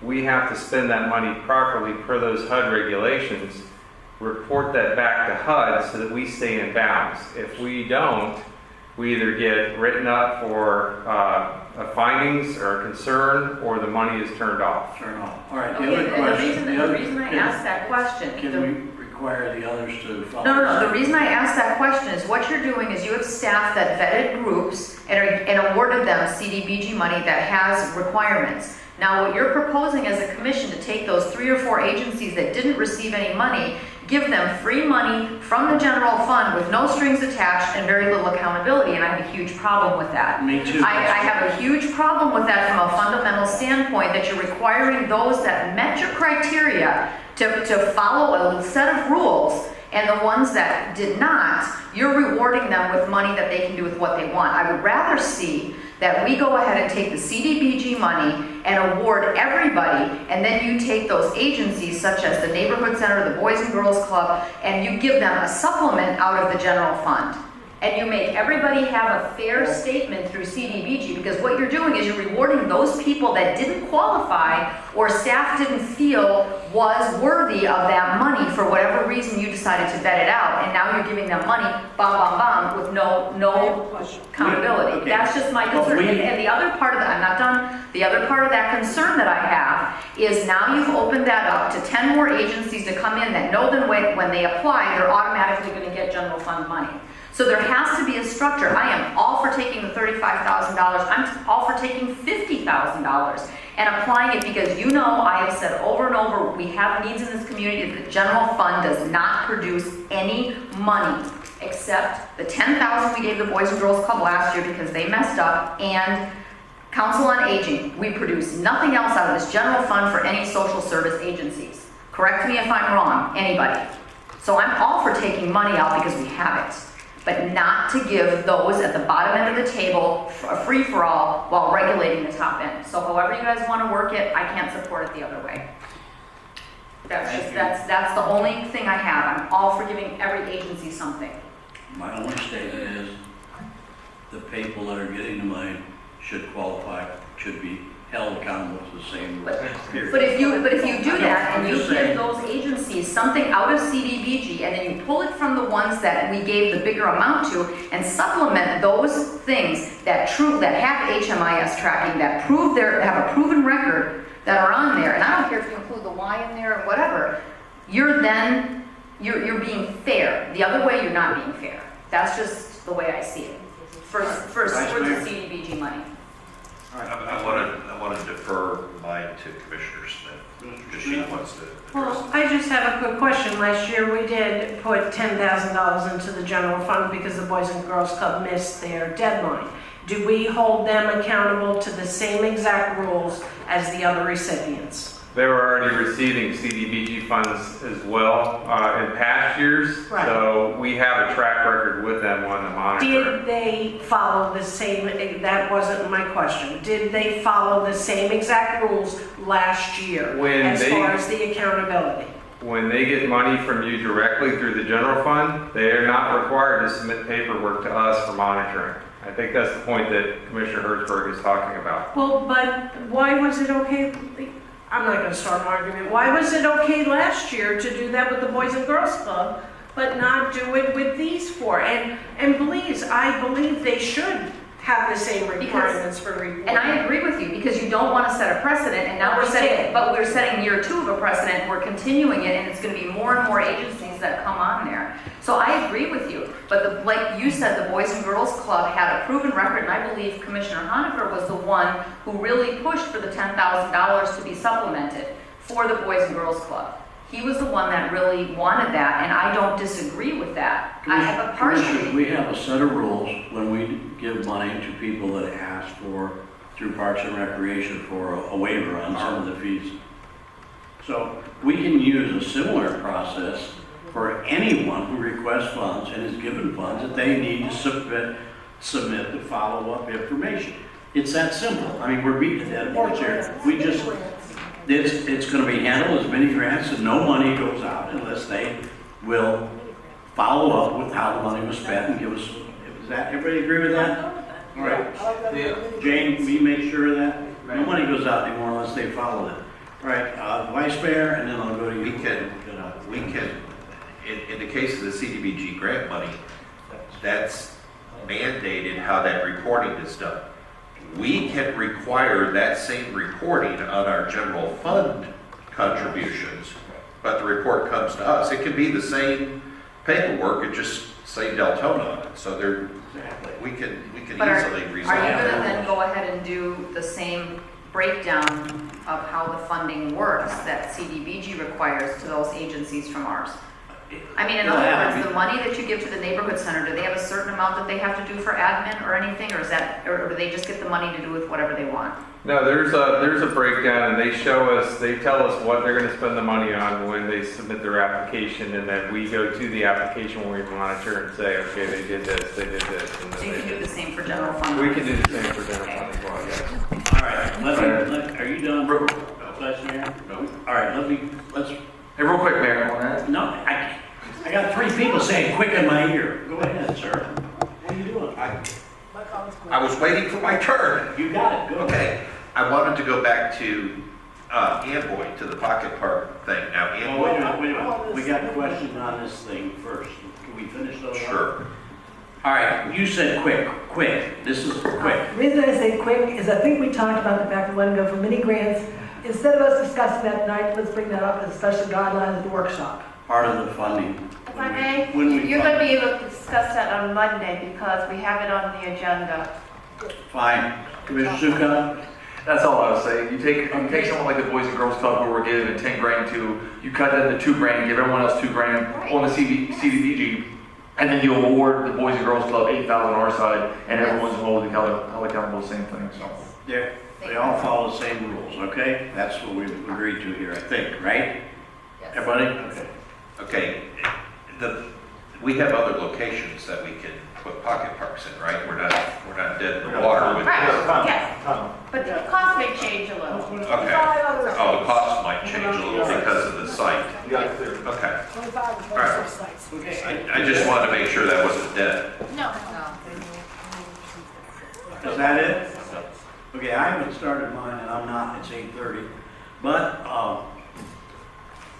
is there anything else that anybody's got to bring up tonight? Well, how long is yours going to take? Just a couple hours anyway. We're here. Most of them, no, most of them have been talked about. I'm pretty good with that. I want to make sure that we leave with staff clear understanding. We talked all over the map today. I mean, we talked about hundreds of things. Pull this out, put 3 in here. You got a list of $100,000 you took out. He's got $400,000 we're going to save. I just want, and nobody else is going to speak tonight, or I'll adjourn the meeting right now. Nobody's speaking, except Jane. Is that a promise? I'll gavel this meeting over, except Jane Shaddy. Do you have enough information tonight? Is your staff written enough notes that you know where we're coming from for this final budget you're going to present? I would like to go over that list. I have a list, and I want staff also to provide their list. Could I reiterate? Tonight? You can get with your staff and you all can figure out what, but tonight it'll open up another No, discussion. I just want to have what I understand. Oh, what you understand, okay. Yes, okay. The first issue that I need clarification on is on the millage rate. Am I looking at a budget for 7.99 or 7.95? 7.95 is what I need think the direction. majority said. 7.95. That's what I saw by I head do for 795, and if that doesn't fly and it goes to 799, then Well, I think you need to put the budget for 7.95. Commissioner Schleicher cut enough to get to 7.95. Okay, that's the first, okay. Or so, yeah. So, All right, code enforcement. That was to cut 2, and then 2 positions, code enforcement. Well, we're supposed to get the numbers back. Right, but that was the goal, is to look at, and I would come up with, proposed goal, cut 2, and let staff decide how they're gonna schedule. right, okay. The, Separating animal control. right, and And separating separate, code enforcement from animal control. Okay. Is Then, everybody in agreement with that? the comp study was a no. Right. All right, it's implementation of the comp study in regards to the new classifications. But the 3% Percent is a go. is go. Okay. Did we have any support in regards to the firefighters? Looking at an additional 3 staff. We wanted more information, I I think we all want, like Diane said, just show hard numbers so we all can see it, but Bring it out right now, about no. 5 years or something. Our fire department management staff sent us an email saying, asbestos was a wash, and they didn't support it, so I can't support it. I have to support my staff. But if you've got other numbers, you can send them. Okay. The amphitheater, am I supposed to pull that from the budget? I think that was said. No. I think it was said in all seriousness by the vice mayor, but I don't think any of us want to challenge the county to go to court openly. What we'd like to do is have negotiations with them because we think it's an unfair request. They do it to no other city in Volusia County, and we think the time has come. We've done our fair share. No, let staff work with staff, and if it needs to be elected officials, we'll address that too. And I actually have a meeting with the deputy county manager, I believe, in about 2 weeks on this issue. Good luck. Sew up your pockets. Go ahead. Okay. The other question I have is, with the 7.95, I know we kind of tinkered with little cuts here and there, but the big cut was the fire assessment fee, and then you'll let me work out whatever. And revenue. Do your, And revenue. and do your tinkering, yeah. Right, you let me do the tinkering to You get do down the to tinkering. 7.95. Right. Okay, the other question I have then is, all right, in regards to those 6 projects, I did not hear, I know we pulled Redmond out of there. Now we've got the electronic sign, the reserve program, the parks projects, the public works relocation, and the IT. I didn't hear a consensus. What do I do with this? I think we can just vote it next time we're here. Wasn't it going to be placed on the agenda to vote We on? talked, we didn't agree. I'll tell you that I got yeses and nos here from the last meeting, but I'm just gonna tell you, based on what I heard tonight, was that there are some people strongly in favor of certain things, some people not. We said, I threw out the idea of discussing these individually. But just the money is in the general fund anyway, it's not a big issue. So each one of these issues, we can discuss it in greater detail if we want, because I want more information about some of them. If it be done to 7.95, I say. I mean, once we get down to 7.95, that's our real goal here tonight, and if that's what we direction we take in. I'll defer this. I thought I'll Commissioner defer. Smith asked at the last meeting to go ahead and have those placed, or discuss them, and then have them, we were gonna vote on them at a general meeting, correct? Right, Commissioner Smith? Well, Yeah, that's what I just said. If the vote would happen in the Yes, general yes. meeting, it's supposed to. Yes. It could, because all we're gonna do is set the money aside, and Can we do it as an add-on this Monday night, either put it to bed or move it forward? Yes. which. One at a time, vote one at a time. One at a Put time. all those items, with the exception of Redmond, on Monday night's agenda, Vote them up and down, vote them up or Up or down down. Monday night. without All right. a lot of We'll discussion. need to, Joyce, post that on the agenda as an add-on. Sorry. Okay. Wait a And, minute, wait a minute, we can't put it on Monday nights because we've already advertised it. yeah, but you, Yeah. we can do it on Friday. Okay, it would be an add-on then, having to do with the budget. We can add it. Yeah, that's Yeah, it's not not a that big a legal deal, problem at all. because the money's there anyway, it's just, okay. All right, is that it? Okay, and the last thing is the, I believe, no on the second trash container. Sounded that way, yes. Okay. And I don't know, Bob, do you have anything else? Did I miss anything? All right, In fairness though to Commissioner Smith, it's not a nasty no, it's without a program, without some sort of program, guidelines, I can't vote for it, because if you just take, the question that came up for many of the people were, you're gonna offer free, but I'm gonna take it, because I might need it one day. The other question is, we cancel, I gotta be careful how I word this.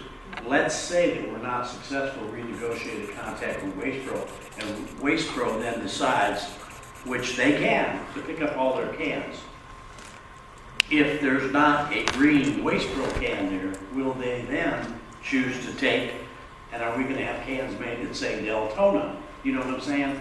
And then, if we don't have it, people are gonna be taking it, I mean, we're gonna be, it could snowball out of way. So I would say, if this is something to talk about later, I don't want to delay this meeting, but if we're gonna do it, we need to do it with a set policy, and it has to be for special circumstances, and maybe we use that HIMS system to qualify people or something. There's gotta be something more than just out and do it, because everybody will ask for it, how are we gonna choose? So we'll consider it if I can develop a plan. There you go. Come up with a plan. You go, I will. Well, just put a number to it, that's all. Come up with a plan with a number to it. Fine, thank you. That's it. Okay. Anything else? You're set? Becky, you got anything? No. All right. We're adjourned. I am so frozen right now. I am too, freezing my ass. Oh. Commissioner Sukup. I have something for you. I didn't do it. Yeah, you did. Well, you didn't do it yet. You're going to. Watch you step over there. I What is just this need for? you to sign for this. What's my It's- city policy? It's 2011 policy that we fraud have to get every policy single that we year have for to. the auditors. We just Yeah, have the to do it auditors here. require it. What's my fraud one? 7 years? Okay. You didn't do anything. It's just you're signing that No, you've they're got in that. my That's office all. on my credentials. Thank you, sir. ma'am. Here, don't forget it. Oh, okay, thank you. Oh my God.